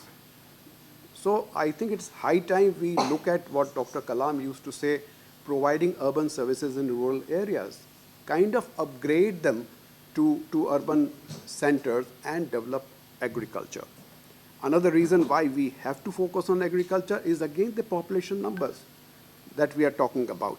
You have to have food self-reliance, which is most important of all. So agriculture is going to be, I would say, still the mainstay in terms of job-oriented growth. Skill development. Now, if technology comes, you have to develop these skills of, they could be engineers, they could be diploma holders, and all kinds of technical people, but they have to match their skills to the job requirement. They have to meet that kind of level. And I'm sure in India, though our people are educated, but most of them are still unemployable.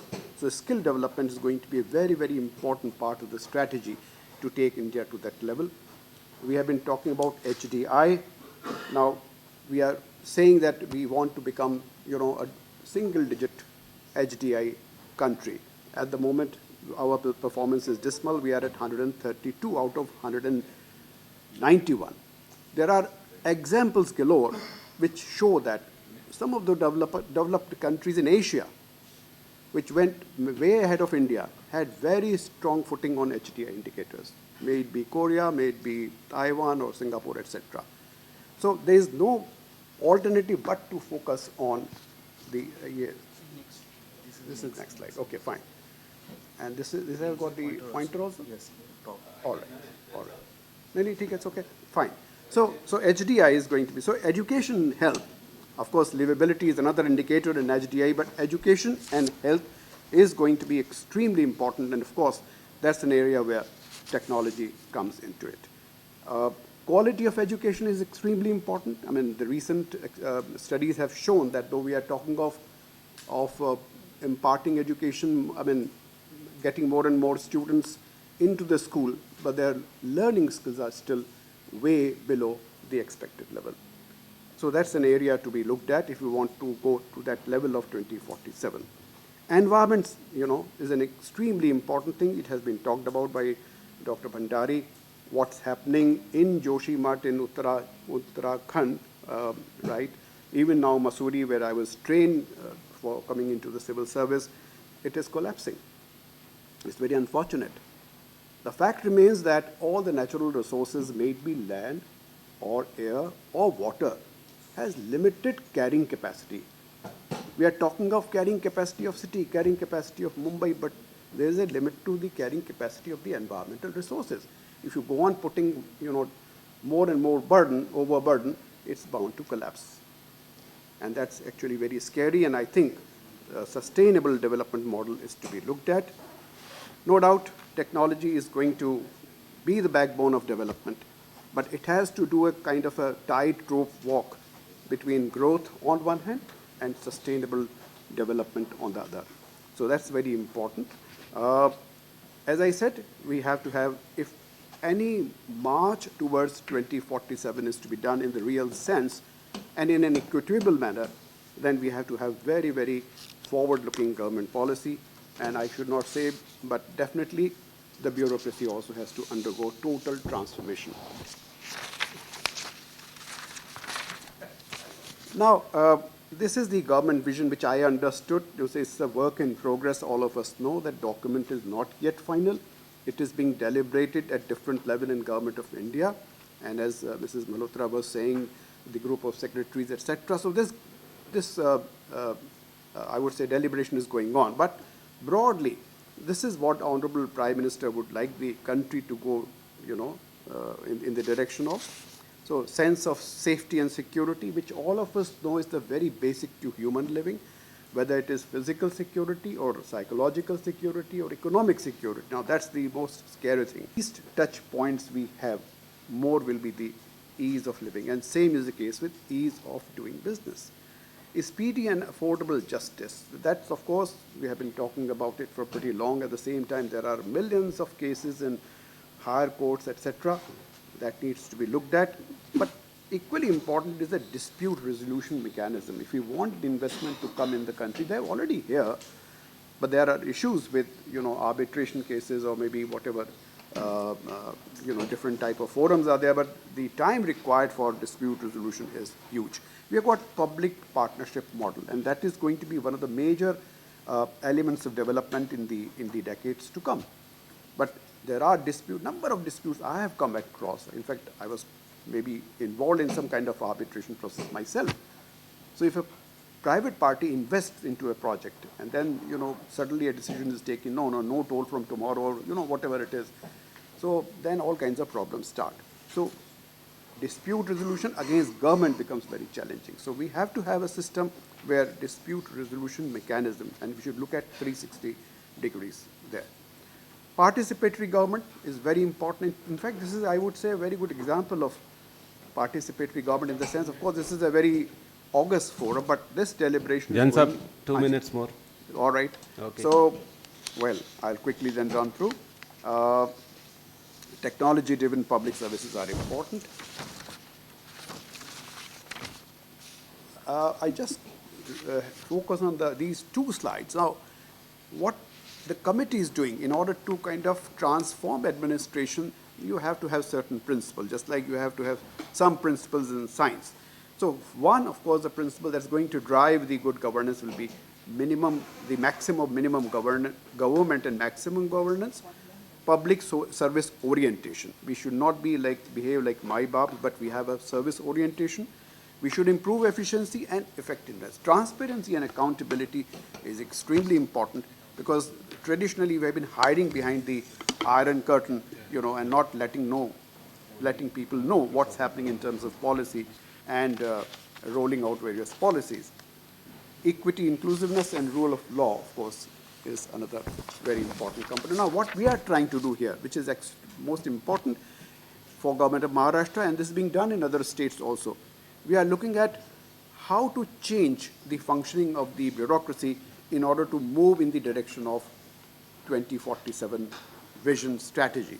So now, these are the things that we are looking at. First of all, the bureaucracy, the civil service, the delivery system has to redefine its goals and objectives in light of Vision 2047. Though it's a process, it's still, it's a work in process, but I think work in progress, but still we can share largely with the governments. Now, in government, what happens, the processes that are obtaining at the moment, decision-making, and particularly for service deliveries, are archaic. And we have to simplify it. We can't afford a situation where technology is very advanced or a vehicle is very modern, but the driver is old without the modern skills. Digital transformation is extremely important, and it means not simply bringing computer in place of typewriters, but it means complete end-to-end digitization. We are focusing on web-enabled online service delivery.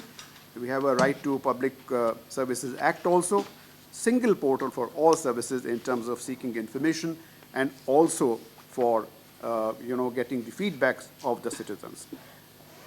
Now, last but not the least, and where I think all of us have a role to play, is the training and capacity for digital governance. If digitalization is the way we have to live in future, we have not only to develop the capacity of those people who are in the government, but even of the population. It's extremely important that all segments of population, different stakeholders have to be sensitized about the role, about the nuances of technology implications, technology application. So this is, I think I will stop. I just touched on some of the issues, but what I want to say at the end is just like technology is a game changer. It may be right, but unless the governance changes, nothing will happen. Thank you very much. Thank you very much, Mr. Jain. And now I'll request Dr. Dinesh Patil. please. So, Dr. Dinesh Patil is the Deputy Controller of Patents and Designs, Bombay region. Yes, please. I'm extremely overwhelmed to get the opportunity to be the part of this brainstorming session on Vision 2047, which has been organized by TIFAC. A very good morning to respected Professor Kakkar, Chairman of TIFAC, then Dr. Goswami, then Professor Srivastav, Ajit Kumar Jain sir, Dr. Singh, and Dr. R.K. Bhandari ji. I also congratulate the organizers of this particular event. When we talk about IP and economy, IP means intellectual property and economy. The global economy is passing through a very transition phase. The proportion of knowledge-intensive activities in global economic growth has been increasing. Advanced and frontier technologies are transforming the existing industries and giving rise to a new one, including, for instance, AI, machine learning, blockchain, and cryptocurrencies. As per the WIPO, World Intellectual Property Organization Report 2022, digital-related inventions worldwide have grown by 172% faster than all patents in the last 5 years, that is from 2016 to 2020. In India as well, during the same period, the number of digital or IT-related patents applications filed by top 5 Indian applicants have grown up by 140% faster than the other patent applications. Now India is aspiring to become an Atmanirbhar and a developed country in the next 25 years. In the era of technology and knowledge-based economy and the fourth industrial revolution, the path of development would be led by intellectual property. In fact, even today, the solutions to every problem faced by the mankind passes through intellectual property stream. Be it invention of a live birth, then internal combustion engines, and if you look at the COVID-19 pandemic, the vaccines, which have saved innumerable lives and have allowed us to open up quickly, and also nurtured by that vaccine or pandemic technologies are also nurtured by intellectual property system. IPRs are vital for the growth of any organization, whether it's a large or small or startup, and to gain the full benefits of their creation of the mind. The companies that own IPR have a competitive edge over the companies that do not own the IPRs, because the companies that own the IPR may attract more investment and finance. They generate additional income through commercialization and licensing of IP products.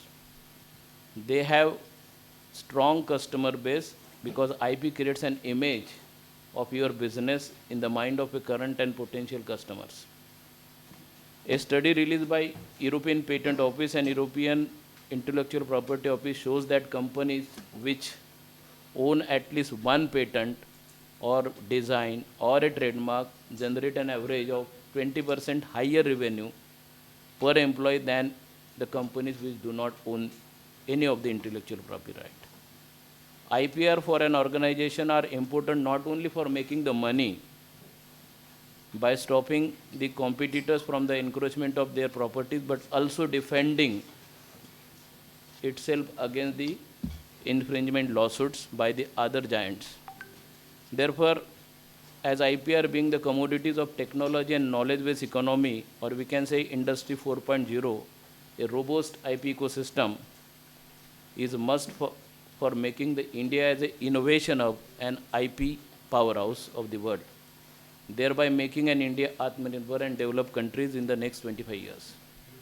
For the technology and knowledge-based economy, main ingredients are intellectual capital, that is research and innovations, and the competent and skilled human resources.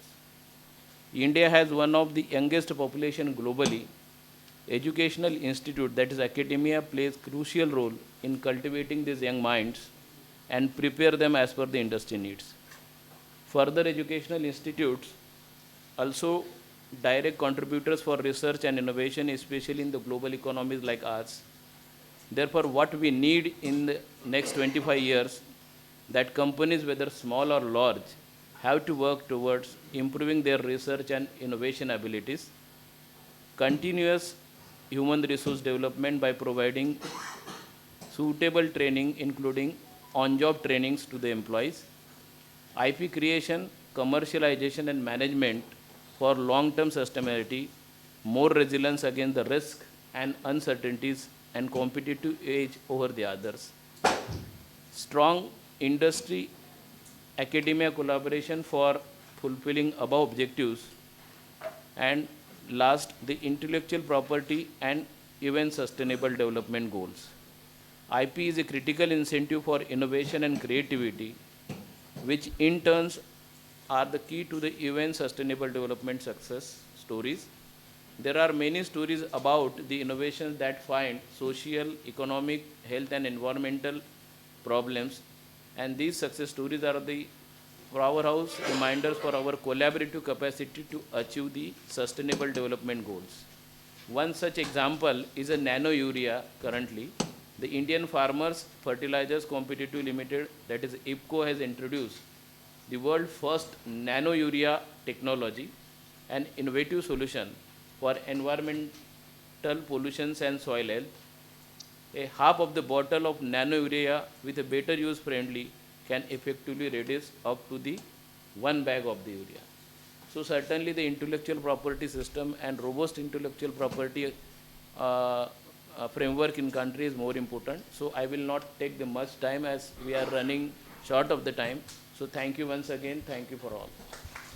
Thank you very much, Dr. Patil. And can you please share your views through email after the session is over? So, well, I am in a confusion state of mind. So, should we quickly have a introductory session, or shall I skip it with the permission of the chair? Okay, please. So, okay, now let's go for an introductory round. So, I think, Chairman, you please start, Professor Kakkar, from your side. Yeah. I'm Devang Kakkar. I'm currently a professor of chemical engineering at IIT Bombay, and previously I served as director of this institute. I'm also chairman of TIFAC and been around for a long time. Thank you. I'm Pradeep Srivastava, Executive Director TIFAC and Professor at IIT BHU Pharmacy. Thank you. Okay, I'm Padma Devarajan, Dean Research and Innovation and Senior Professor in Pharmacy at the Institute of Chemical Technology, Mumbai. Okay. I'm Indrani Malkani, formerly from the corporate sector, hospitality industry, currently helming Public Welfare Trust, V Citizen Action Network, which is engaged in citizens' engagement with the government. And we particularly work in partnership with all the authorities, including the local bodies. Our focus areas, being healthcare is one of them, but safety and security is the common thread that we work on.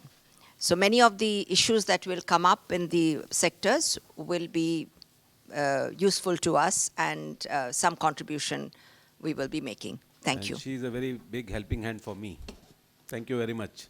Thank you, Professor Sen. Yeah, I have already been introduced. I'm Ajit Kumar Jain. I worked in the government. Currently, I'm working with a not-for-profit organization called Environment Research Foundation, and I was the founder and currently chairman of that. I'm Amit Agarwal. I'm professor in mechanical engineering at IIT Bombay. Thank you. Hello, good morning, everybody. My name is Just a minute. Gopakumar. Professor Agrawal is our Dean of International Relations also. That is his second cap which he is wearing. Yes, please. Good morning to everybody. My name is Gopakumar. I am a member in the technical committees of International Electrotechnical Commission, where we make electrical safety standards. I am in almost all the working groups of the technical committees related to electrical safety of human people and fire safety plus lightning. Thank you. I am also working as a member in several ETD committees of Bureau of Indian Standards. Thank you. Hello everyone, I am Rajkumar Sharma. I am heading an organization called All India Council for Robotics and Automation, AICRA. Thanks. Hi everybody, I'm Amit. I look after the manufacturing piece of Renew Power, which is a renewable company here in India. The reason why I'm here is technology is absolutely vital for us, for our survival. It's not can have, but it's something which if we don't have, I don't think we will have the kind of life that we are even having right now. Good morning, everyone. I'm Professor Seema Unnikrishnan from NITI, which is the neighboring institute to IIT Bombay. I started the sustainability program at NITI 20 years back, so I teach sustainability management. We have recently been designated as the nodal hub for PM Gati Shakti National Plan. So I am the chair of the core committee for PM Gati Shakti. Thank you. I'm K.V. Krishna Rao, professor in Civil Engineering Department, specialized in urban transportation planning. I'm also holding currently the position of Deputy Director, Finance and External Affairs. I am here to welcome you all. Maybe I will welcome more and further after this introduction. Thank you. Well, I have already been introduced. My name is R.K. Bhandari. I came here at IIT Bombay in 1962 and got interested in disaster mitigation and management. And after 60 years, I am learning, unlearning, and relearning the same subject. So I am associated with disaster mitigation and management projects for all these years. I continue to do so. Thank you. Thank you. Good morning, everyone. My name is Prasad Marepalli. I hold a PhD from IIT Madras in structural engineering. Currently, I am heading the structural engineering discipline for Lodha developers. And we are into real estate development business.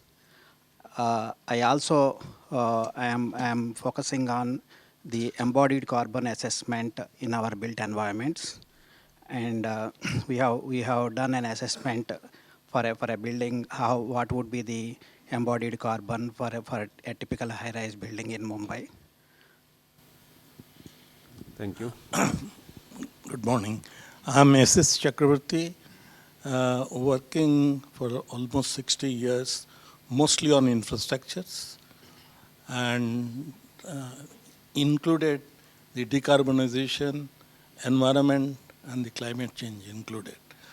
Now, I would like to leave only one word, that I think the most important thing would be apart from the technology, I think we should also discuss in this seminar, for which I am privileged to come, about the time frame. Why I am mentioning this thing, I was fortunate enough to be associated with almost all the major infrastructures in Bombay.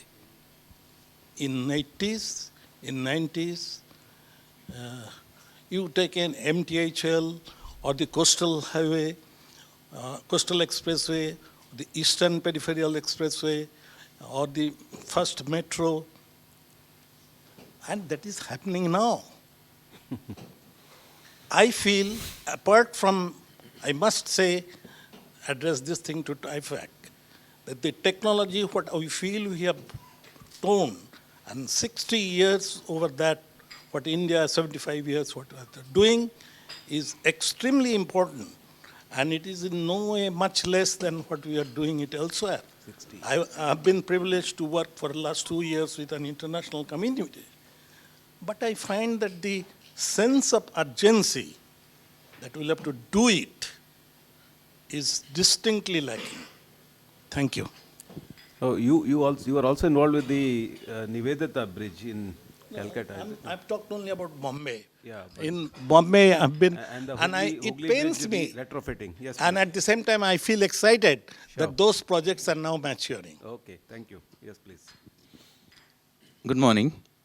I'm Venkatesh. I am working with Larsen Tobro Limited in the heavy engineering vertical. I've been with this company more than 34 years, and currently I'm Chief Technology Officer there. At heavy engineering, we export almost 50-60% of our products that we make, including to China.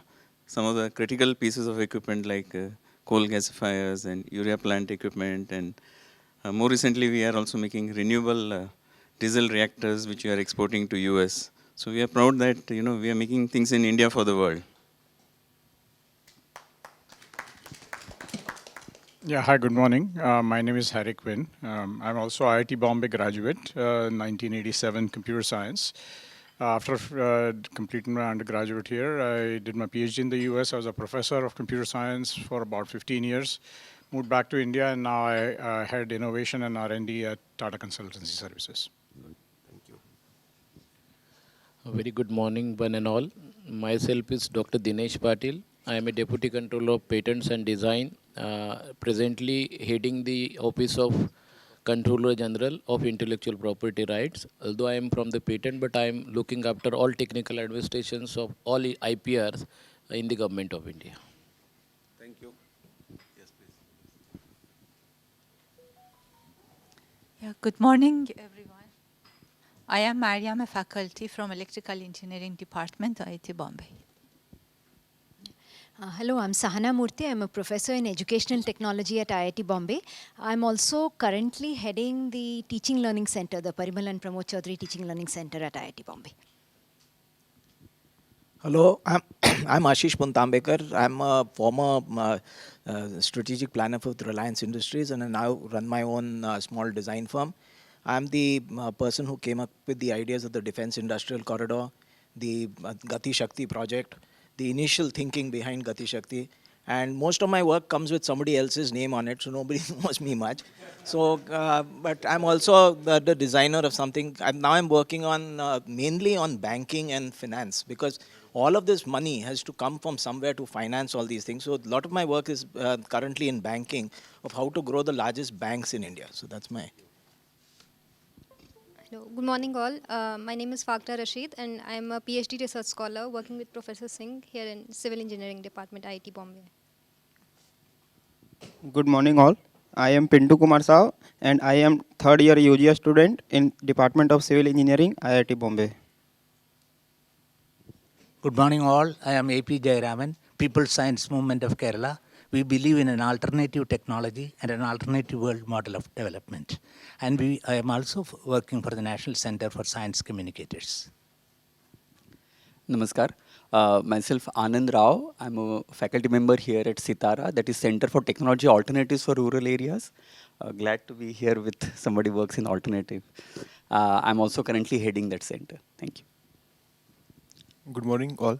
I'm Kamran Ilahi. I'm a second year research scholar. My topic of research is carbon capture and sequestration in industrial byproducts.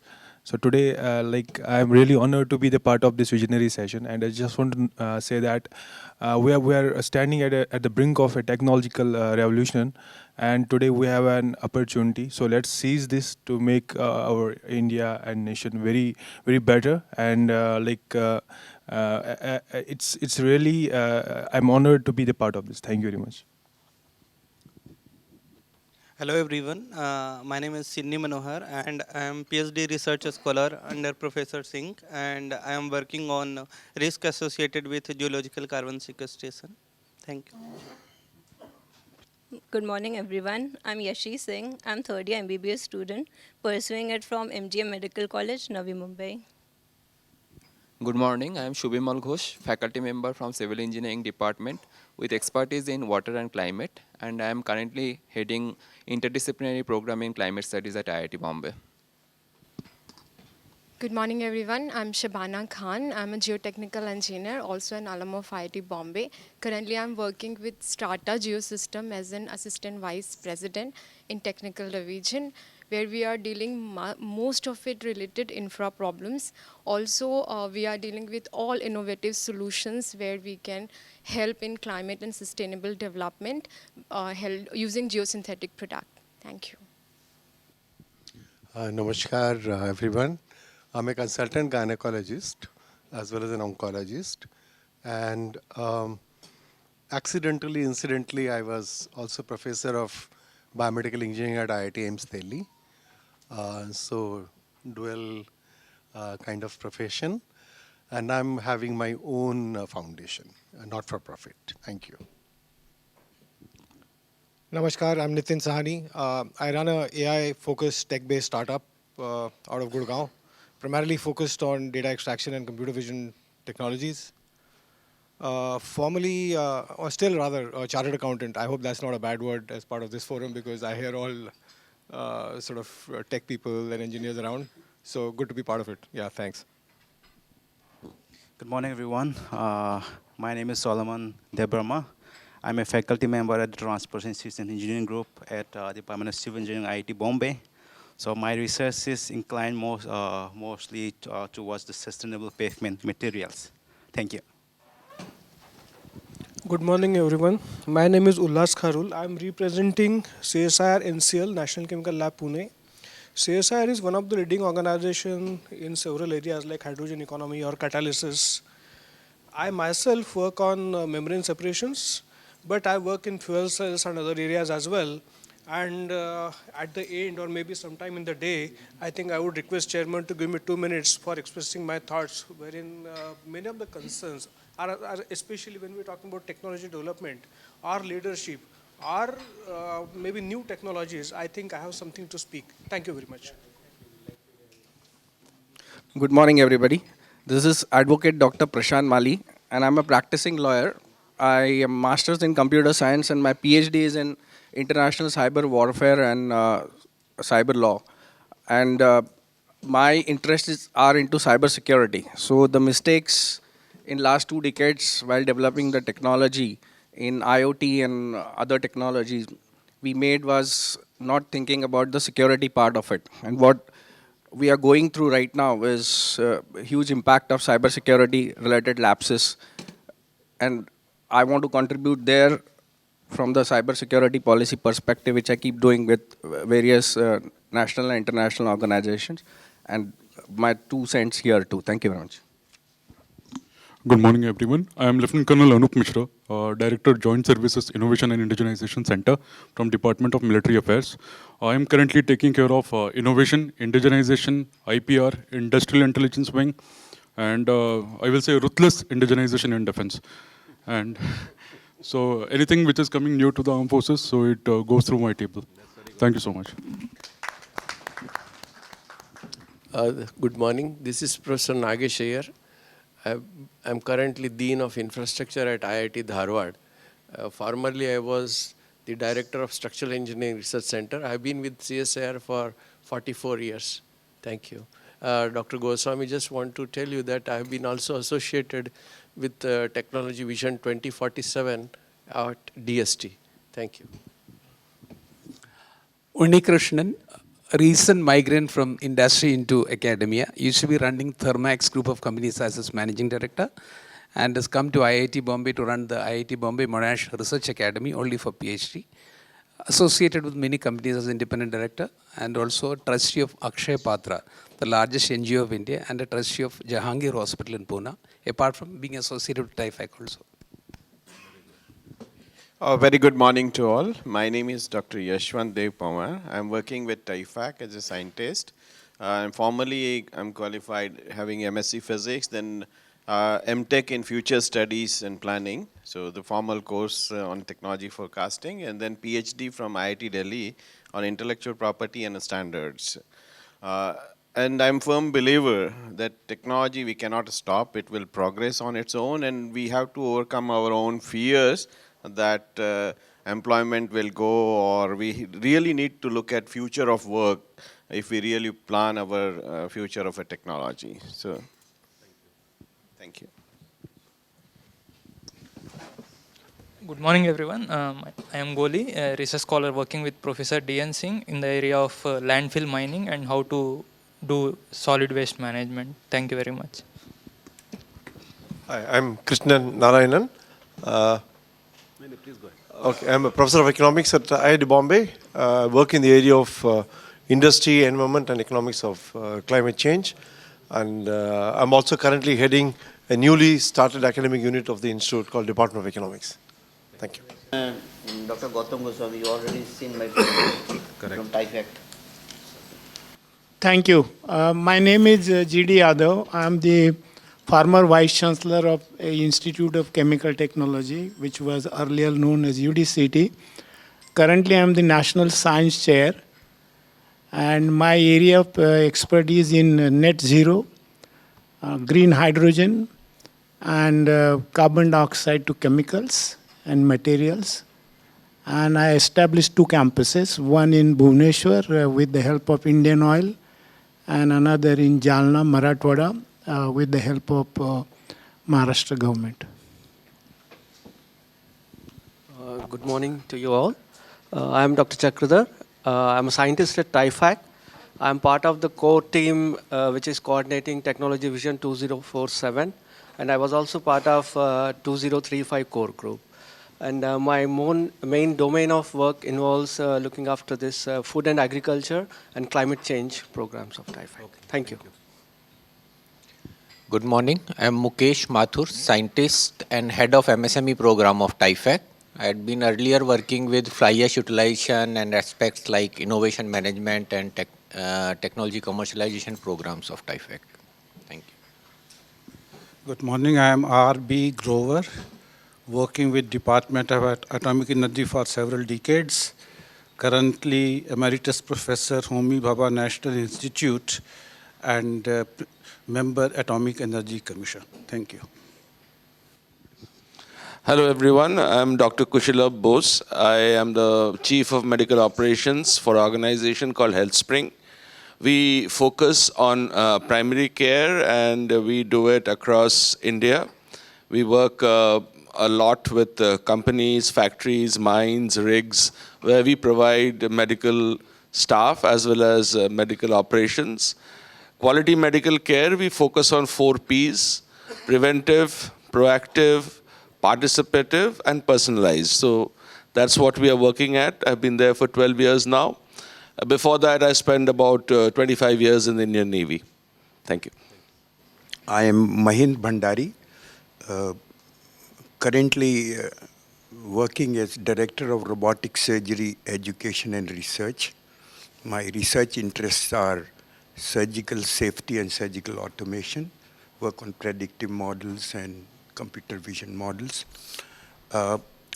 Moved to United States in 2006.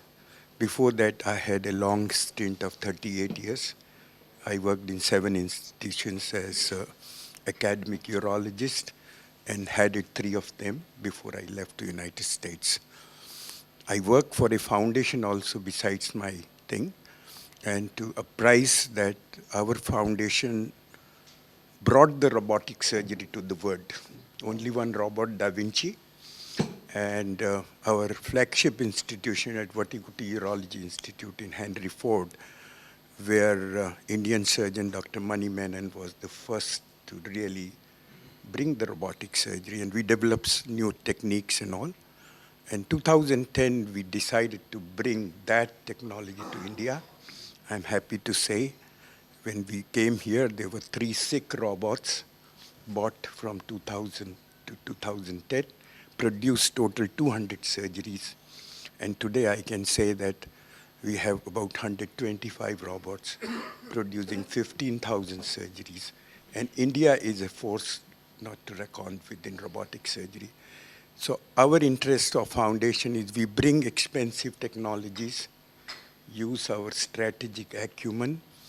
We have a philanthropic support for these, and we focus on technologies, what we call the process of co-creation and interface between technology and the surgeon by telling them the right techniques. And ultimately, we are focused at the patient outcomes. Good morning. I am Dr. Devrat Majumdar. I am scientist F in TIFAC. I joined here 23 years back and involved with Technology Vision 2020 program. At that time, Dr. Kalam was our chairman. Subsequently, we implemented several successful projects in different parts of the country. Now I am presently involved with Technology Vision 2047 program. Thank you. Good morning, I am Group Captain Amitabh Mathur. I've retired from the Indian Air Force recently and presently working with an organization which is a think tank of headquarter IDS and looking after technology. So as an aeronautical engineer, I had the privilege of working under the surface-to-air missile systems. I inducted the first laser-guided bomb which was used in the Tiger Hill during the Kargil War. Then I jumped over to armament, electronic warfare. I've made standards help in making standards, and in Bangalore for about 2 years in the field of aeronautical and IT for the defense, and the last stint was looking after chemical, biological, radiological, and nuclear weapons. And the first man to report COVID to the government of India, and I had undergone all kind of pressures to what happened thereafter. Thank you. Good morning, everyone. I'm Captain Ajay Keshav. I represent the headquarters IDS, which is the office of the CDS. And I'm presently posted as in a branch called Prospective Planning and Force Structuring, PPFS, where we look into the technology roadmap of the armed forces, all three armed forces, as well as we try to merge what the capability gaps we have and with the available technologies what are there with us. I'm Shankar. I work for Mahindra. I head technology and innovation for Mahindra's automotive and farm business. I have led a couple of technology road mapping exercises, both for automotive lightweighting and also for the batteries, the lithium-ion batteries for the electric vehicles. So my expertise is in electric mobility and sustainable farming. Good morning, everyone. My name is Anil Pandey. I am Director and Head in Center of Excellence at CI. The Center of Excellence is set up by the Ministry of MSME, Government of India. My current profile is to provide handholding support to the Indian MSMEs in terms of protecting and monetizing their intellectual creation. And I would be glad to inform you that on the auspices of Amrit Kal, we have facilitated the GI protection of more than 51 traditional and unique products, mainly from the northern and western part of the India. Thank you very much. Good afternoon, one all. Thank you, Professor D.N. Singh, DST, TIFAC, for having given wings to my personal vision, which now is shouldering the TV 2047 vision. I am Wing Commander Sudhakaran. I spent over 22 years in the Indian Air Force, and before I retired, I was the Joint Director of AI projects. That was my last assignment. I had worked on a very beautiful system called Pichoras. It's a surface-to-air missile. Started there, and then I went on to do an IP MPLS implementation of world's fourth largest military network called the Air Force Network, courtesy which we got our 2G spectrum. I went on to develop applications, so I worked pretty much from the network stack to the application stack to cybersecurity, information warfare, and AI was in any case something that I've pursued something from my school days. So today I'm an intelligence alchemist behind the holy grail of intelligence, and I founded a company called Quantum Gates immediately after retirement. That's me. Thanks.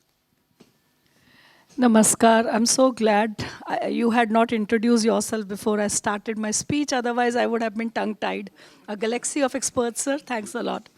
I'm Professor Charu. I work in the domain of digital technologies and with special reference to cybersecurity and AI. AI and ethics is something I was awarded by ITU for my best paper presentation in Argentina. Not that I boast about it, but the fact that way back in 2008, I could look at AI from a pragmatic vision for social development, and I made it very clear to the entire forum of scientists there that AI must include spiritual quotient and empathetic quotient, which is EQ. So that's all about me. I love my work, and I'm thankful to Professor Singh for being here. Thank you. Thank you. I'm Ram Gopal Rao. I have been a professor or a faculty member at IIT Bombay and IIT Delhi for 25 years. 18 years here at IIT Bombay, 7 years now at IIT Delhi, of which 6 years as the director IIT Delhi. So now I am continuing in the EE department at IIT Delhi. This is Narendra Dalmia. I am an IIT Delhi alumni, and I have a company called Strata Geosystems, which has pioneered solutions using geosynthetics in infrastructure and construction. And we strongly believe geosynthetics can be alternative material to several construction solutions, which will help in environmental controls also. Thank you. Good morning. I am Sandeep Shrivastava. consultant strategic project from CDAC. Earlier, I retired as a senior director, and I was heading a e-governance and emerging solutions group. My area of work had been geoinformatics. Hello, I'm Siddhivinayak Barve, Director Scientific Research Center, working in the field of biotechnology, and I'm Professor of Biotechnology in Mumbai University as well as in Kelkar Group's College of Art, Science and Commerce. I'm Shudipto Kastagir from HealthSpring. I look after business development and client management for our corporate and occupational healthcare business. Thank you. I'm one of the converter from tertiary care to primary care.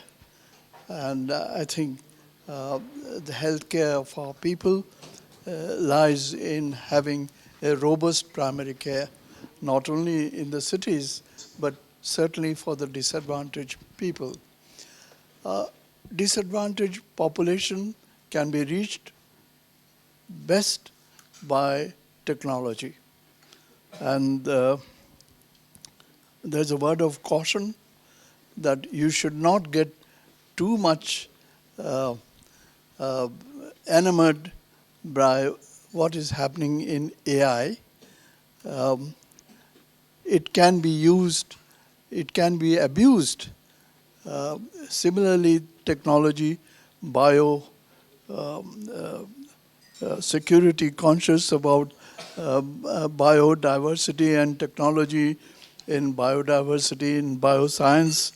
You have to be a bit careful, but mainly because of the disadvantaged population, you can reach there by the right kind of technology which is being used, which should be used.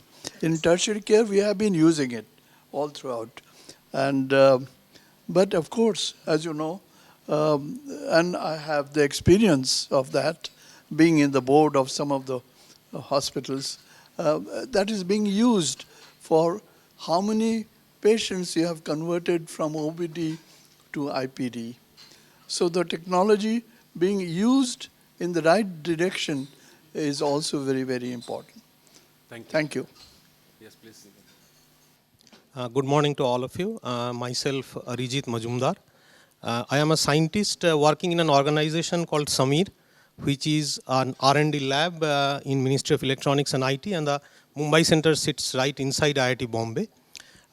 Presently, I actually lead the Kolkata Center of the organization. Our organization has been doing research for past 40 years to bring in denied technologies, as has been highlighted by some of the earlier speakers, like linear accelerators for cancer research, MRI technology, such technologies which are really critical for the common people of the country, which can bring in a lot of advantage to the disadvantage to the remote people in the villages. And presently, we are also being entrusted with carrying out research in the 6th generation of mobile wireless technology, along with some other IITs. Thank you. Hi, I am Swati Manohar, faculty in the Department of Civil Engineering at IIT Bombay. I work in durability of construction materials and heritage conservation. Thank you, and I'm grateful to be here. Good morning all. I'm R. Srinivas Rao. I'm working for my PhD under the supervision of Professor D.N. Singh in the area of energy geotechnics. Thank you very much. Good morning all. I am Yogendra Narayanan, a first year PhD scholar and working under Professor D.N. Singh. And my area of research is aligned to energy geotechnics with the focus of carbon storage in deep geological formations. Good morning all. My name is Mrunal Bokade. I am first year research scholar under Professor D.N. Singh. Thank you. Thank you very much. So this completes the introductory round. Professor K.V. Krishna Rao is with us. There are some people online processing. Oh, yes. Nilesh. Yeah, Nilesh. Yeah, thank you very much for inviting me. I am a person with disability, cerebral palsy. I am an activist, and also I have been involved with WeCan with Indrani. I feel that technology is something that really empowers a person with disability. It not only gives you ability to be independent, but also productive. But however, plannings like these somehow tend to leave out disability. It's like usually, I mean, an afterthought. And not only does it do injustice to the person with disability, but also planning. So I think it is very important that we incorporate disability right in the beginning. And also I feel that, I do work some on aging and disability and population. We keep saying that India is a young country, with young people. By the time we achieve this to 2047, we will be an aging population. And not really a lot of work is happening on in this area. With aging, people also become disabled. And another thing that is really kind of coming to notice is that polio has been eradicated in India and also the rest of the world. But there are a lot of people with polio still there. Most of them in their 50s and 40s and 50s and 60s. So there is this whole new thing of post-polio syndrome that is coming. The people are really, doctors are not really able to address what is actually happening with these people. So there are a lot of issues that arise with aging, population, disability that needs to be taken care of. Thank you. Thank you. Thank you very much, Nilesh. Anybody else who is online would like to introduce himself or herself? Yeah, well, my name is Narendra Shah. Yes, please. I'm currently the Member Secretary of Science and Technology Commission at Government of Maharashtra, Mumbai. And I'm a former professor of IIT Bombay. I was at Sitara for 31 years plus. And processing, really, congratulations to you to have gotten so many luminaries from wide sections of infrastructure, engineering, healthcare, food, agriculture, and other sciences. So just one or two things. One is like our chairman, Dr. Kakodkar, was supposed to join and give a talk, but he had some difficult personal emergencies, so he's not able to join and make a presentation. But we from the commission, we have 4-5 other scientists processing also who have joined online. And we look forward to this India Vision 2047. We would like to see what the sort of, in the space of technology and development and our dreams and missions, we would look into skies, into the water, and of course on the ground is happening through this Vision 24. Thanks for inviting. Thank you very much. Professor Naidu, Sudeep Naidu, or Professor Navid Patel. Yes, please go ahead. Next one.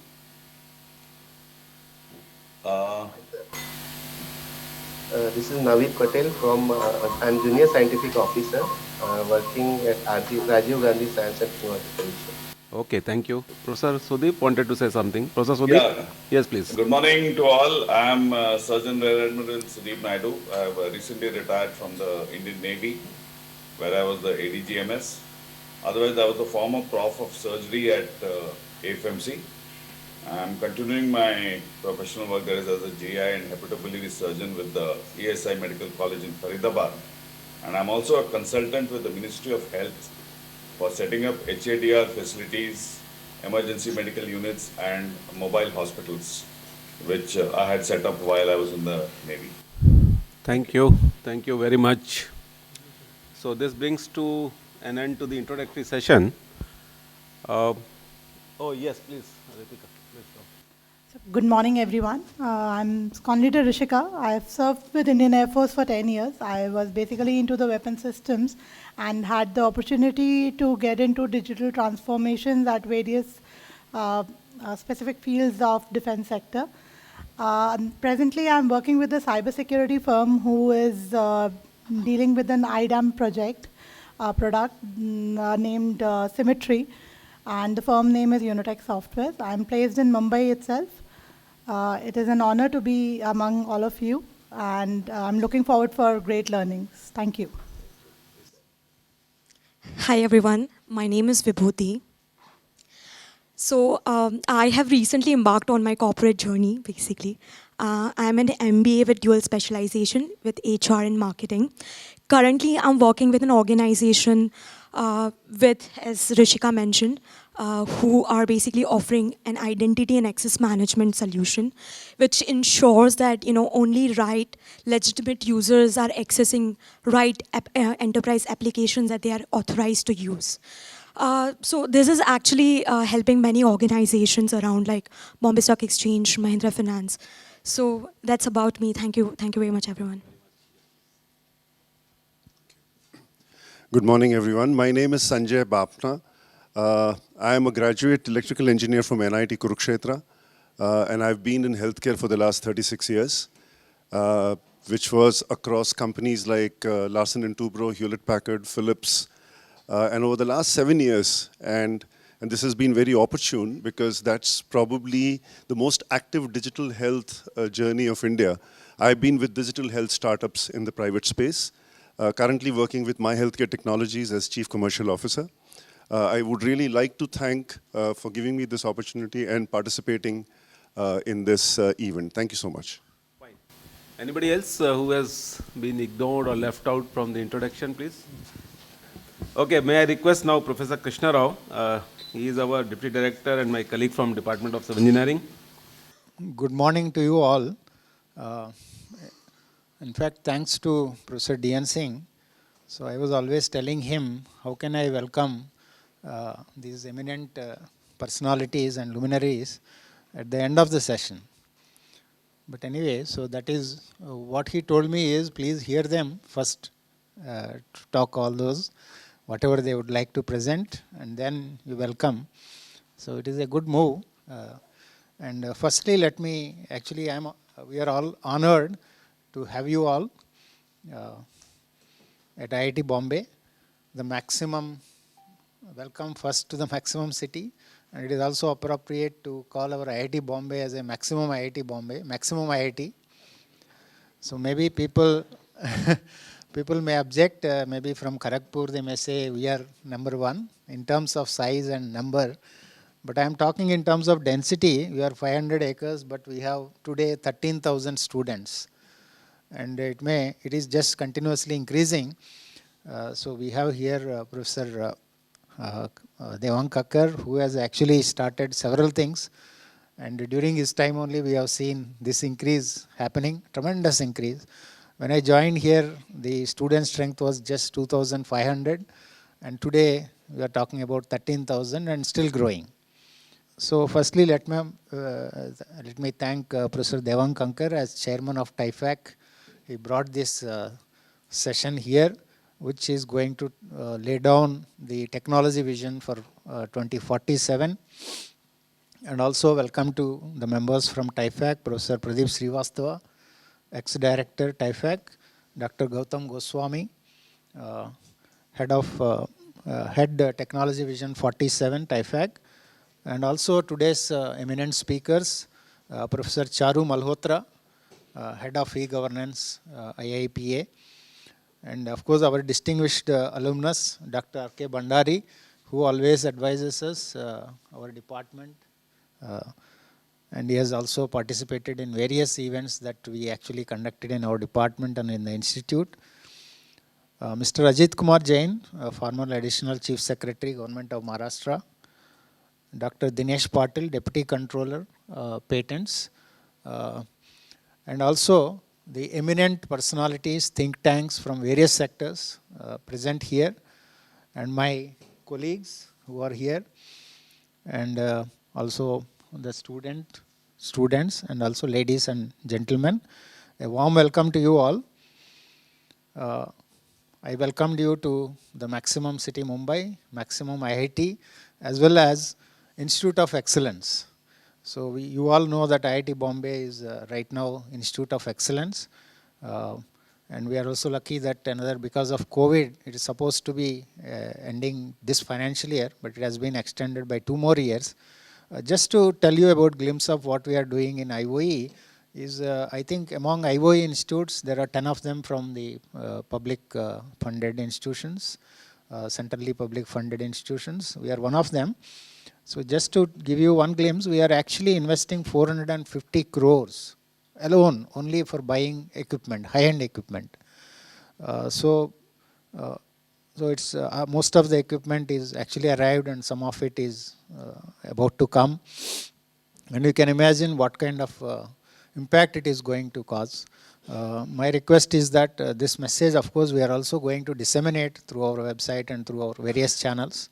It's not just for us, it is just for the entire world out there. Like eminent people like you working in various organizations, industries, you can spread this word. And there is a process that we are going to set up. Those who would like to use these instruments for their own research, they are welcome. So that is one aspect I would like to also share with you. Of course, I am fascinated to look at the 6 domains that have been listed under this Technology Vision 2047, whether it is Susiksha. In fact, under the leadership of Professor Devang Kakkar, at that time itself, we have initiated several of them, which are now actually become part of National Education Policy 2020. One example is about the interdisciplinary dual degree program. So that has been introduced quite some time back, in fact. And also whatever things are to be now incorporated, IIT Bombay has already done. For example, there is multiple exit. So we are allowing students to go out even at the end of 3rd year with the BSc Engineering.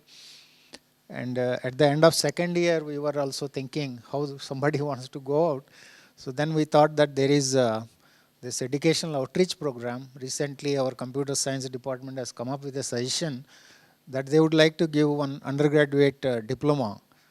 So those who have completed 1st year, they have to actually take these courses which are offered through educational outreach, and they will be given diploma in data science.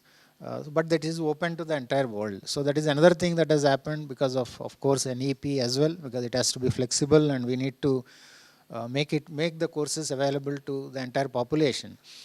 So one thing that we have done is earlier we used to call it as a CEP, Continuing Education Program and Quality Improvement Program, just a cell governed by one professor in charge, but now we made it as educational outreach, and there is a dean position that has come out now. And then we are taking the help of these tech agencies, and then the education is being thrown out open. Those who could not come through JEE, they can also do several diploma. Things have started, we don't know where it will end. Ultimately, they may also get a full-fledged BTech degree as well. So if you talk about Swasthya, I think I should definitely mention one center called Koita Center for Digital Health, which is actually doing many things, digitization in health sector. And talk about Srishti, we have departments, Environmental Science and Engineering Department, as well as Professor Subimal Ghosh is here, who is heading Center for Climate Studies, and they are working to resolve, forecast the climate externalities as well as the mitigation aspects. And of course, all the departments actually, their curriculum has actually passed through a sustainability filter. When you talk about SAVAN, if I talk about my own department, civil engineering, there is a construction technology management wing. They are coming up with, if we build buildings, concrete is also like consumable. After 70 years, it has to be demolished. So the reuse of all that grain that come out of the demolished waste. So our construction technology management division is actually working on that. And of course, C-Minds, we have another center for machine intelligence and data science. You are talking about Suchana, I think that comes under that. And then Suraksha, of course. Today, unfortunately, we are missing our Padma Vibhushan, Dr. Kakodkar Saab. So in fact, Mr. Shah is here online. Their Rajiv Gandhi Science and Technology Foundation Commission is actually funding several projects to IIT Bombay. One of them is likely to be the drone to Department of Aeroscience. And I also would like to mention here the ecosystem in IIT Bombay, starting with the co-locating the industries in IIT Bombay in our research park, and they in turn transferring all their research problems to our faculty community, student community.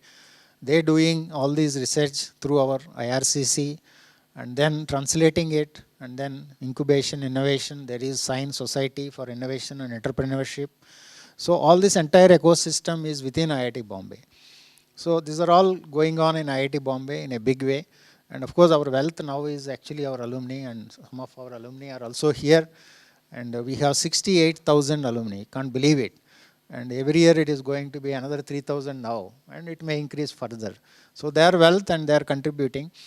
To just give you one small example, in the first year, we have now replaced, I think that is actually the dream of Professor Devang Kakkar, who has actually initiated. And with the help of alumni, we completely removed this workshop and then drawing, integrated, replaced it with makerspace.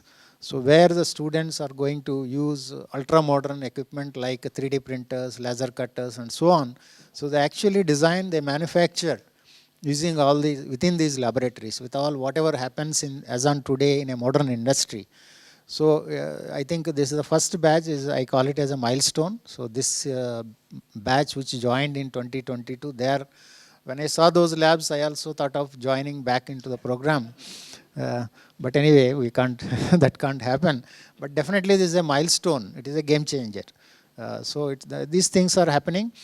And definitely I think the think tanks, the kind of luminaries present here, after these deliberations, whatever comes out as the points for this technology vision 2047, with the kind of ecosystem that has been developed in IIT Bombay, I am sure that we will be able to become part of it and make it as a reality in this Amrit Kal. Thank you very much. Once again, I welcome you. And thank you for giving me this opportunity. And last but not the least, Professor D.N. Singh, he always does wonders, and this is one of those wonders he has done. So thank you, Singh Saab. Yeah, thank you very much. Singh Saab, I just, if allow me, I just wish to raise one concern, probably. I might sound very different. We all are talking about like, we are setting up the vision for 2047, that India has to become a developed nation. Correct. Today, whatever we might be after 25 years, current developed nations, they will become a super developed nation. Correct. Right? So the gap will always be existing. Sure. So what are we doing for that? That's an important thing. Yeah. Second, we were seeing, I've seen two slides. In fact, we're talking about per capita income. We are celebrating like we have surpassed UK in terms of GDP.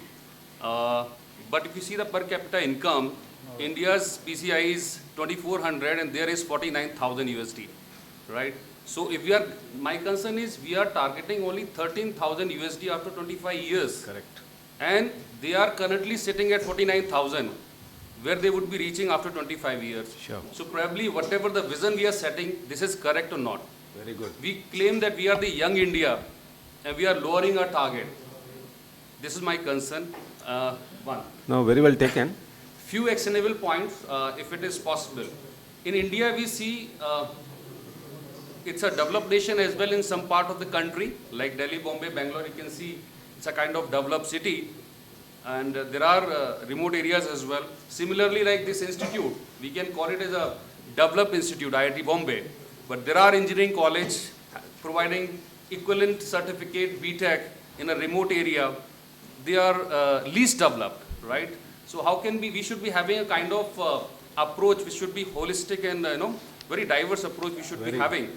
Yeah. So, one, as per my understanding, quota factory or yeah, so Baizus shouldn't Raj, be existing. Raj, 1 minute. Yeah, please. Please preserve your sentiments and the words. What we are going to do is now we are going to really start the No, I'm coming to best the action possible show. point. Action point, sir. Very good. Yeah. Okay. Let him reiterate the action points. Right. Yes. So can we ensure like whatever the certificate, because worldwide whatever innovations has happened, most of the innovation are being done by the people who have not been certified by the great institutions, right?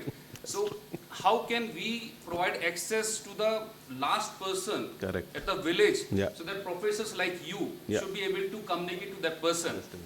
Because we are Correct. living in a technology world, so can we develop an ecosystem or kind of Very way good. or system so that Excellent. people should be able to approach to you? I am very happy. I have a person here who is not going to let us sleep after lunch. Now let us start the session number 1. Professor Ram Gopal Rao, we are handing over the stage to you. Just a minute. Let me introduce the moderator. Professor Rao here is taking care of the session number 1 as a moderator. Very distinguished researcher, academician, and I would say, you know, what do you call it? Is there a word in English, or my vocabulary falls short? Motivator, I would say. So he is a presently Pillai Chair Professor in Electrical Engineering at IIT Delhi, former Director of IIT Delhi. He is my former colleague at IIT Bombay. Yes, please. Thank you, Professor Singh. I think I always thought that Indian events always start with an apology for starting late. I was happy that there was no such apology here. We started on time, but I think now we are running behind the schedule by almost like an hour. We'll make it more focused now. Sure. Yeah. I think this session is all about education, and this is also one area where everybody is an expert. I think it's very difficult to say who are experts and who are not experts. But I think mostly we are going to discuss 3 aspects of education today. I will also, have 4 topics. For each topic, we will dedicate about 15 minutes of time. So the 3 aspects broadly will be education, research, and innovation. All these 3 are in a way, interconnected. So I think all these 3 aspects we will be discussing as per the mandate given by the organizers.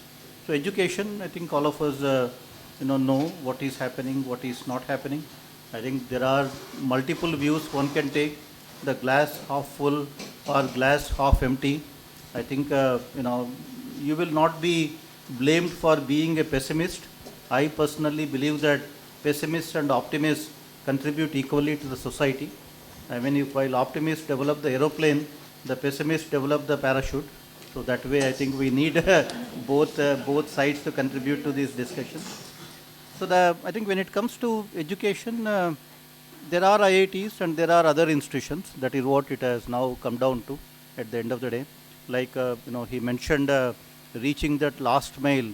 IITs have also expanded quite a bit. In fact, we have all doubled our intakes in the last 5 to 7 years without the associated infrastructure, unfortunately.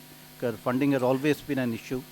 And while in the research side, we are ranked 3rd in the world when it comes to the research output. But I think, we have stopped producing all those Sahas and Boses and Ramans anymore. That is a big cause of concern. While the numbers have grown, I think that quality, that disruption, disruptive science, that's not happening anymore. I think the bureaucracy has completely taken over, some of these funding kind of aspect. So that is something that we need to keep in mind and see how we can improve upon in the next 25 years. And innovation is the 3rd aspect. That is where I believe as a country we are pretty weak. While we are ranked 3rd for the research, we are ranked 46th in the world for innovation. And even in terms of patents, I think the numbers are now growing exponentially. But even these patents getting converted into anything which is of a commercial value, I think that is still some way to go. I think there are lots of challenges. We can discuss it. But at the end of this session, we need to come up with some action points which can become a document, and hope that somebody will read and someone will implement. I think that's the hope we always conduct these events. So I am sure at this event also we will try to do the same thing. I think there are 4 aspects. I will have the topic distributed. The first topic we will discuss is on the role of technology in education sector. And I think we all are talking about the new kid on the block, the Chat GPT. I think now no discussion is complete without a mention of the Chat GPT right now. So I think what is the role of technology in education? What are the kind of things that we need to be aware of? And how can we, how will things change in this era of post-Chat GPT and this on-demand, anywhere, anytime kind of an education? I think the role of academic institutions, even the role of evaluation, because Chat GPT, I am told, can solve the IIM question paper 100%, can get admission into IIMs now. So I think in that kind of a scenario, now maybe it may not be able to solve JEE Advanced, but remember that's only a beta version. I think once a full-fledged version comes out and more versions come out, I'm sure even the JEE Advanced will not be difficult for it to solve. I think in that era, how do we prepare ourselves? So that's the first part of the discussion. I think all of you are panelists. There are no, selected kind of panelists here. But whoever takes the mic gets only 2 minutes. The 2 minutes is 120 seconds. With 1 word per second, you're talking of 120 words. That's a small paragraph. So keep that in mind. And I think let's discuss this role of technology in the education sector. And I think I see one expert here, Professor Shahana Murthy. She heads the education technology. Maybe we will start with her. So Rao, for this. I would like to talk a little bit about the role of technology in education. We've talked a lot about access, and that's something that's extremely important, especially in a country like ours. And I think there will be a lot more discussion on that. There also has been a lot of focus on access over the past 10, 20 years with government missions like National Mission in Education through ICT and so on. I want to talk a little bit about something slightly different, and that is the role of technology for learning per se. So in the EdTech research community, we say that there are 4 metrics when you think of technology-enhanced education. Efficiency.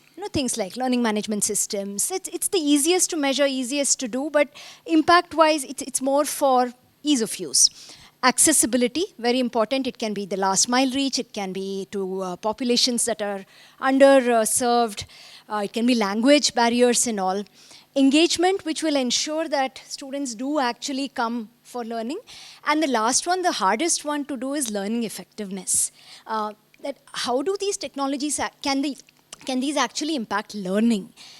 Most of this is in the research world, but one initiative that we've taken up at IIT Bombay as a collaboration with an NGO, with governments, and also with some of the commercial educational technology developers is called EdTech Tulna, where we are coming up with standards for what good quality learning through educational technology looks like.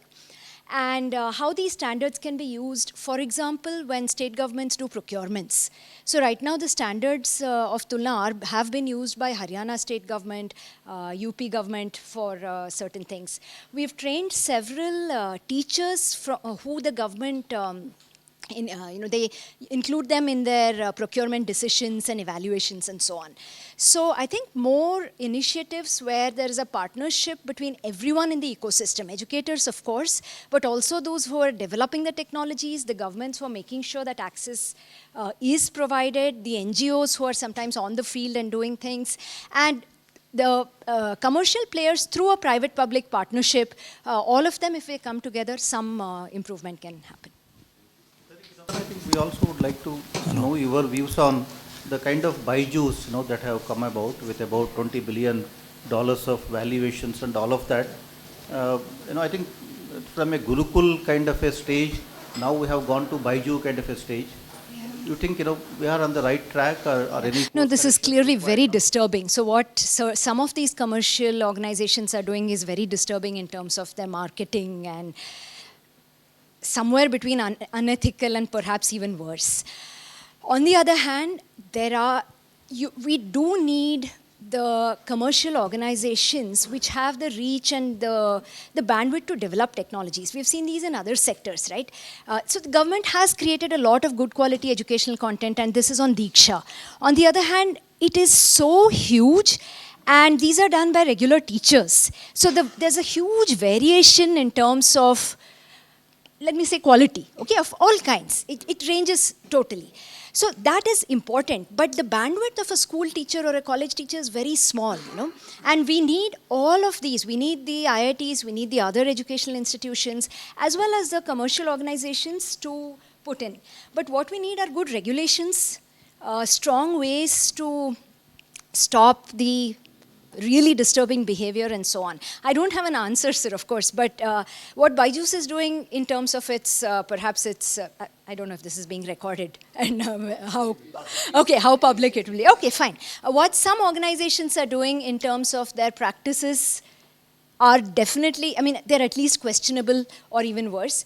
At the same time, there are some we've interacted with some commercial organizations which are working with the governments.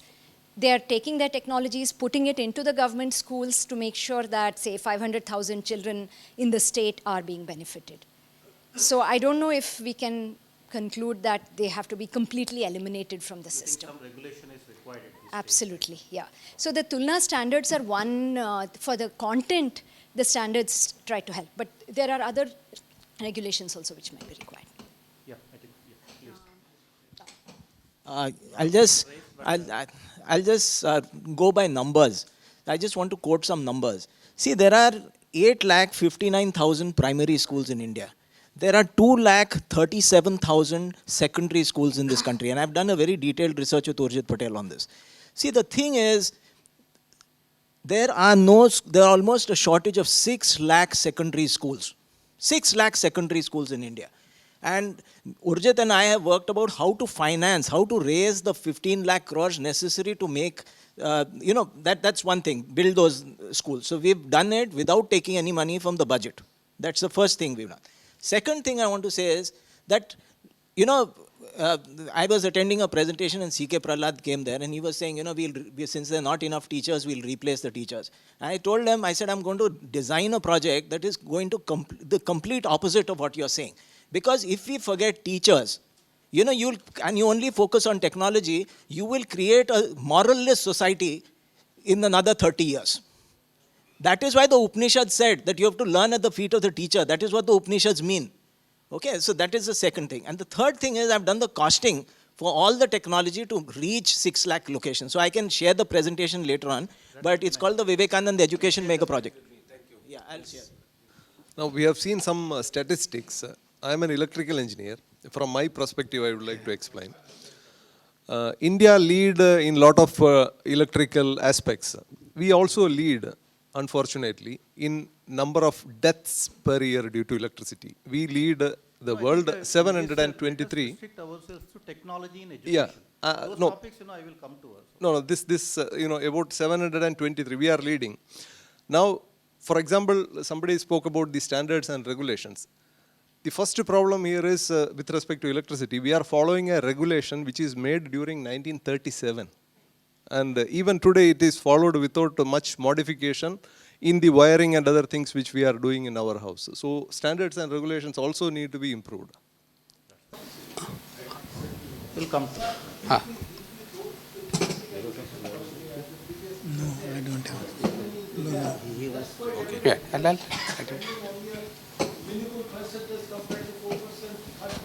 Of course, that money part will come later. That's one of the points I will also raise. No, right now restricted to education and technology. Yeah, so I'm only talking about that. One thing that we're missing in the country is skilling. There is no need for us to be doing skilling for anybody at the age of 30, 40, 50 and upskilling. I would presume that education is going to move into a lot more of skill and less of theoretical studies at the early stages. So using technology to reach them at every part of the country to ensure that we don't have the migration of the farmers' children coming into the cities by skilling them and ensuring that employment is available for them. So technology can play a major role in that one. And a couple of more points in that one, sir. One of the reasons why parents send children to school is to get them engaged into something. And second part of that is to get them security of job or an income later. So it is not for educating that we are sending our children to school if we really talk about. So then we need to answer that also. I don't have an answer for it. We've got to think about it.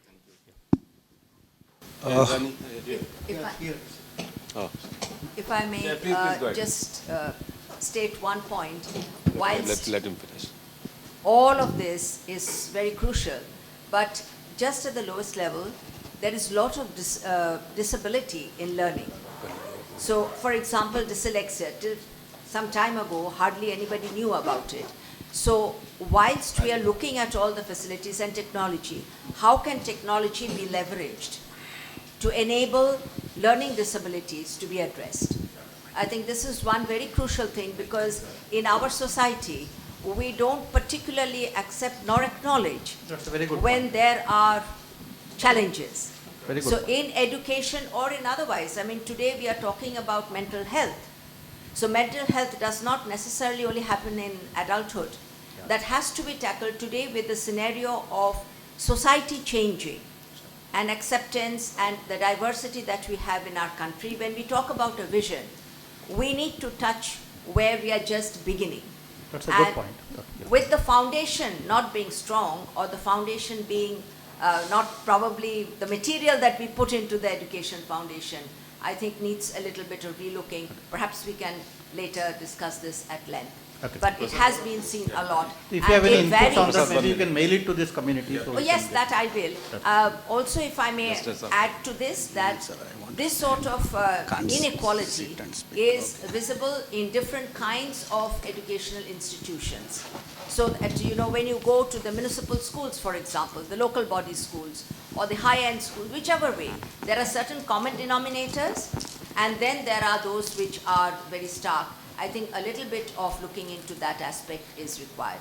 Thank you for giving me the opportunity. We have Well, more topics to let discuss, me, so I think. so Yeah, let me say one point, make one point briefly. I think as already said that there are some issues if we use too much of technology at the school level where contact between the student and teacher is necessary. But one area where technology can play a good role is continuing education. A person has graduated, the way knowledge is growing, it is not possible to teach everything during a 4-year course.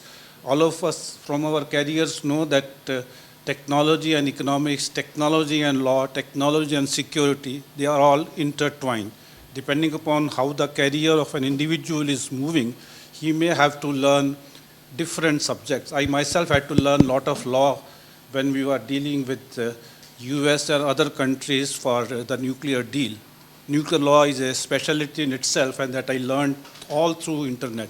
But a focused courses on these areas will be very, very useful, and that can be done by use of technology. Technology for continuing education. Technology for continuing education is very important. Sir, I want to bring a different perspective here. Institutes and educational bodies, they prepare the students. That means the end product is the students. I am post my PhD in 99. That's exactly when the services, were looking up in the planet. That, a service has become an exportable commodity. Then I have been I opted to come to service industry, and from 99 onwards, even though I did not opt to the academics, I'm a teacher in the industry. So I get an opportunity to look at the performance of these products that are coming out in the last 2 minutes, you have 1 minute left. 25 years. So in that, from that context, based on my experience, I want to put forward 6 focus areas to bring, to this the attention. My first suggestion is, point is integrate technology in all curriculums. That means it's like because technology has come in all disciplines, on core disciplines also. Then core engineering cannot be be away from the technology. I send it in writing so that yes, we can incorporate that. Yes. Here just mention the title, sir. Sure. We all understand that. Second point is incentivize research and publication. Fine. That means to the extent. Explain it. We all know that. It's publications. Yeah. Then teach applied mathematics. We know that the mathematical thinking is required. Then the fourth point is focus on product creation. At some point, the transition need to be made from classroom desk to a workbench, especially at the undergraduate levels. Then, in my opinion, learning is a continuous process. So, we need to effectively use the TV media to drive the continuous education. And my sixth point is, we are all being guided by codes and standards, run by BAS and other bodies. And in my view, these codes and standards need to be online, so that the larger talent pool in the country, need to be given a scope to give the feedback and a biannual review and updation of these codes are required. These are the 6 points I had put forward and If you gave can this. also write down a little bit and send it to us. Yes, We will sir. incorporate it into Sure, the sure. Email it to me, or I think I'll circulate. You want to say something? Yes, please. I just Technology want in to, education. I think let's stick to technology in education. Jayaraman from People's Science Movement, I believe that we should start applying technology at the front end of the supply chain, that is in formal education, particularly for literacy and numeracy at the basic grassroots level. Okay. My thoughts are, Professor Rao, my thoughts are based on research that we are currently undertaking. We look at the performance of children, learning outcomes of children in the rural Maharashtra schools where the children study in vernacular language medium. Now, the data given by ESSER, and we find that the language abilities, even the vernacular language, mother tongue, and the arithmetic abilities of children are very, very poor. In fact, based on that, we try to look at the role of technology, what could be done, etc. Basically, this is not simply, I want you to go back one step backward and then look at the infrastructure in the schools. It's not simply absence of teachers, but also absence of other infrastructure facilities, apart from absence of infrastructure facilities in the houses, etc. So the learning outcome can only improve if you improve the infrastructure facility there. Technology comes next. In fact, we could go back even to the television age of broadcasting, what they could do, because that could be a substitute for the children. Baiju definitely, as Sahana said, cannot be a substitution at all. And not just affordability, but also in terms of what exactly, the course contents are good, but they've not been able to deliver, they've not been able to get the children, retain the children in the school. I think we should see how exactly we could use technology for facilitating this. Okay. Thank you. Yeah, I think I may be an odd person, but I thought I should express my feelings because at NCL we are taking PhD students and we are guiding them as teachers. When we are talking about a mission document for 2047, certainly it's not for us, it's for the next generations. And what we see today is we get the people who know what is 1 millimeter is equal to how many centimeter, but they can't answer me when I say 1 millimeter is equal to how many meters, or what is y equal to mx plus c. Are we talking about technology wherein the COVID period students teach how to use mobile if they are not having computers? Yes, they all learn mobile, but they try to go for gaming rather than the education. So can education be diverted for them to be attracted for the education? This is my concern. Thank you very much. Professor Rao, this is Shankar from Mahindra. My points, 2 points, both from my behalf and my counterpart CAI, because we have been doing a lot of ideation. The first is about the gap between the needs of the industry and the best students that the academia is currently producing. This is not because of any lack of things from the academia side, but the changing needs of the industry. It's very rapidly changing, especially the automotive is one example. So we have a bunch of ideas which we'll share with you through email. Most of these are centered around practice in emerging technologies like AI, 5G, rather than just conceptual teaching in the classroom, setting up practice labs where people from industry and academia can come and mentor the students to make them hands-on with a lot of these new technologies. We'll share all the ideas with you. Yes, that's good. Thank you. Yeah. Thank you, sir. I'll just pick up from there. I personally feel we need to have technology stack for education as DPI. I also feel this platform should be coupled up with innovative business models of Gurukul kind for outreach. Last but not the least, I feel remote labs is something we need to work on to compensate for infrastructure. Micro labs, simulation labs, and they should all be propelled by local technologies like Gobar Gas Initiative for giving electricity, Infothela of IIT Madras. And lastly, I would also like to add, we need to look for linkages with job providers and support financial of industry, which can happen only through platform approach. Thank you. Yeah, thank you. Yeah, I have a different take. In 2047, most of us will not be there, number one. And India, I hope to be there. Why do you say that? India would have to be number one. And was rightly said, there will be others who would also like to be number one. It means that we have to be smarter than others. We have to create technology, use technology for education, whether it is primary, secondary, or higher, and then we go to that level, right? Unfortunately, during pandemic, we saw the use of technology was mostly misused. The Google Proctor did not work. Students, copied, and also with this Chat GPT, it will be really horrible. I don't know whether you will have this IIT JEE, because everybody will be. So we have to have a technology which will stop this misuse of this technology, whether it is Chat GPT or anything.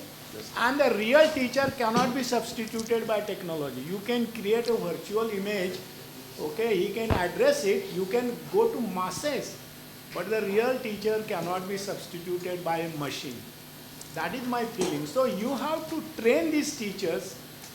How do you, and one of the things which we lack here is people are not taught ethics, professional ethics, copying, and parents are at the forefront of it. Whenever you have any competition for students, I've gone there as a chief guest and whatnot, the students don't know anything because their parents have done it.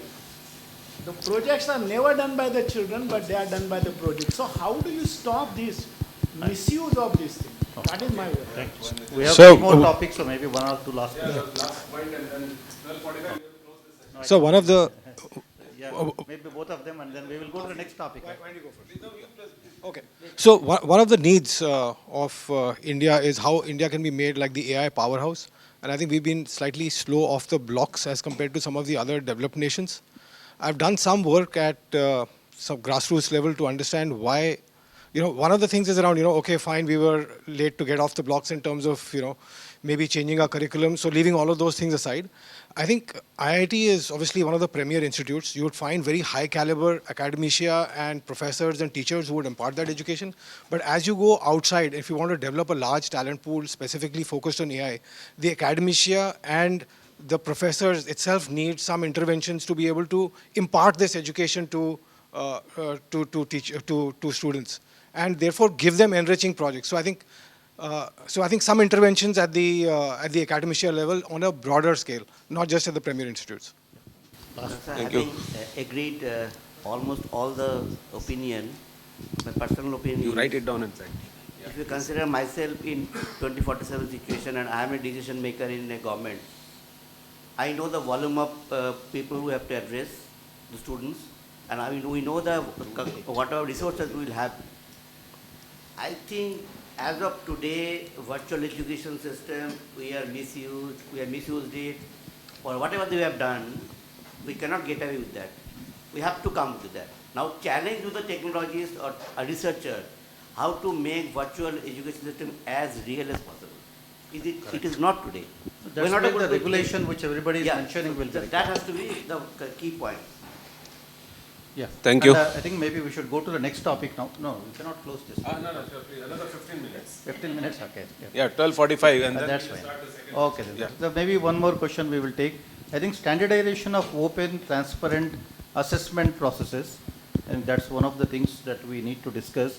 With distance learning becoming more and more common now, and how do we standardize all these open platforms, and with all this mushrooming of colleges, that's happening. So can there be a national standardization of open, education in a transparent kind of a fashion? That's the question. So I'll just talk about the technology part of it. See, we've done the whole costing for it. It will come around for covering 6 lakh locations. You'll require something like 2,50,000 crores. The second thing is that money is reaching the schools 6 months late.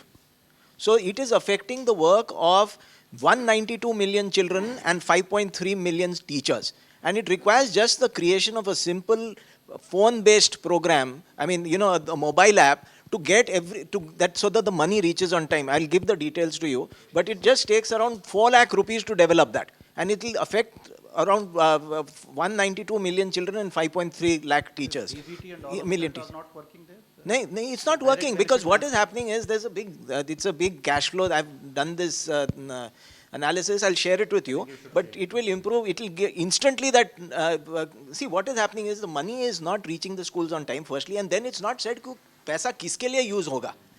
So the whole semester goes away, and if you do that, because it's going through the Zilla Parishad and all that, so you'll need a information system that's built which updates automatically, instantly. So that's what it is. So I think the standardization of all these educational platforms, regulation is one thing, but how does one regulate? Can we have a little bit more thought on this process? Sir, for higher education, the accreditation system is already, for example, personal certification and accreditation system, all of you know it's already there.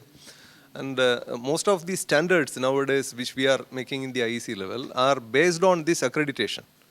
But what happens is at the moment in India, this kind of an engineer's accreditation system is, it is not existing, and this kind of system need to be started. Do you think some accreditation system? Even I want to add the same point that even the evaluation system standardization can be done through accreditation. So whether it is NBA or AACSB for higher, we are now going in for AACSB accreditation. At the school level also, we can go in for accreditation. In fact, NEP also covers about accreditation, how bigger universities should be put up with focus on accreditation, where standardization of evaluation will be automatically a part of the accreditation process. So that is one way of making it mandatory for all, including, at the primary level accreditation. Here we should remember one thing: standardization should be so done that it doesn't make everything like McDonald's. Correct. You have UDPs, so there are different flavors. Everything becoming the same is not desirable. Secondly, this way accreditation is being done, particularly by NAC and by NIRF, there are several shortcomings. Yes. I just give one example to save time. They have columns for how many awards an institute has received. Fellowship of an academy is not considered as an award because it has been designed by somebody there who doesn't appreciate it. Maybe, whatever it is. Just giving you one example, and there are so many other examples I can quote, but this one is sufficient to tell you how things are moving. Okay. We have understood things. Yeah. Yeah. Okay, next please. No, I think... One quick point, Professor Rao. I think we need to also begin at the primary school level in standardization of evaluation of children across in the rural areas. That's really need of the hour. That's when we send. The standardization should not produce McDonald's is a very valid point. So Exactly. diversity we need to retain still. So Exactly. So why we focus on. But it retain this diversity. Yes, Exactly. Nilesh, you have to say something? It's not to kill the diversity at all, but some standardization of the basic minimum level of education that is imparted is also definitely required. The way they assess the children, because there are local constraints, but they need to be documented. So instead of focus, I think let's make a beginning at the school level and not at the college level. I think college level system in India is already well based. We can rectify, we can keep on modifying it. The primary, as many of people have said, that we are looking at 2047. So let's start looking at the primary school first. Okay. In fact, that's where the maximum problems are, not in the university or college education. Yeah, we have a online speaker, Dr. Yeah, Nilesh, please. Yes, thank you. So when it comes to disability, there are a lot of assistive devices that require to be used. And most of these devices are actually very expensive. Many have to be imported. So I was suggesting maybe, there could be open software could be used, open software, open hardware that could make it easily available. And also all the reading material and everything needs to be made into formats that are easily accessible by the accessible devices. And another thing is, most of this reading material is copyrighted. So I think all education material should be given in Creative Commons licenses so that it can be easily distributed to everybody. Thank you. No, that's a good point. No, I think this is one question I'm sure on everybody's mind. Professor Murthy, you introduced this word standards and standardization, but I'm sure you must also have done more research on that. So how does one retain diversity while applying these standards? So,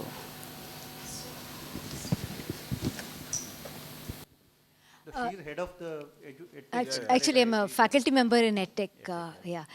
So the standards that we have developed are actually more for what does good quality look like. and they're at a principles level. So like Narayanan mentioned, it's not a recipe that you have to follow, but good quality edtech has these features, and here are some ways to enable it. How does one measure quality there? So we have rubrics which come along with the standard. So to give you one example, any educator will tell you that the content must be in context, especially at the school level and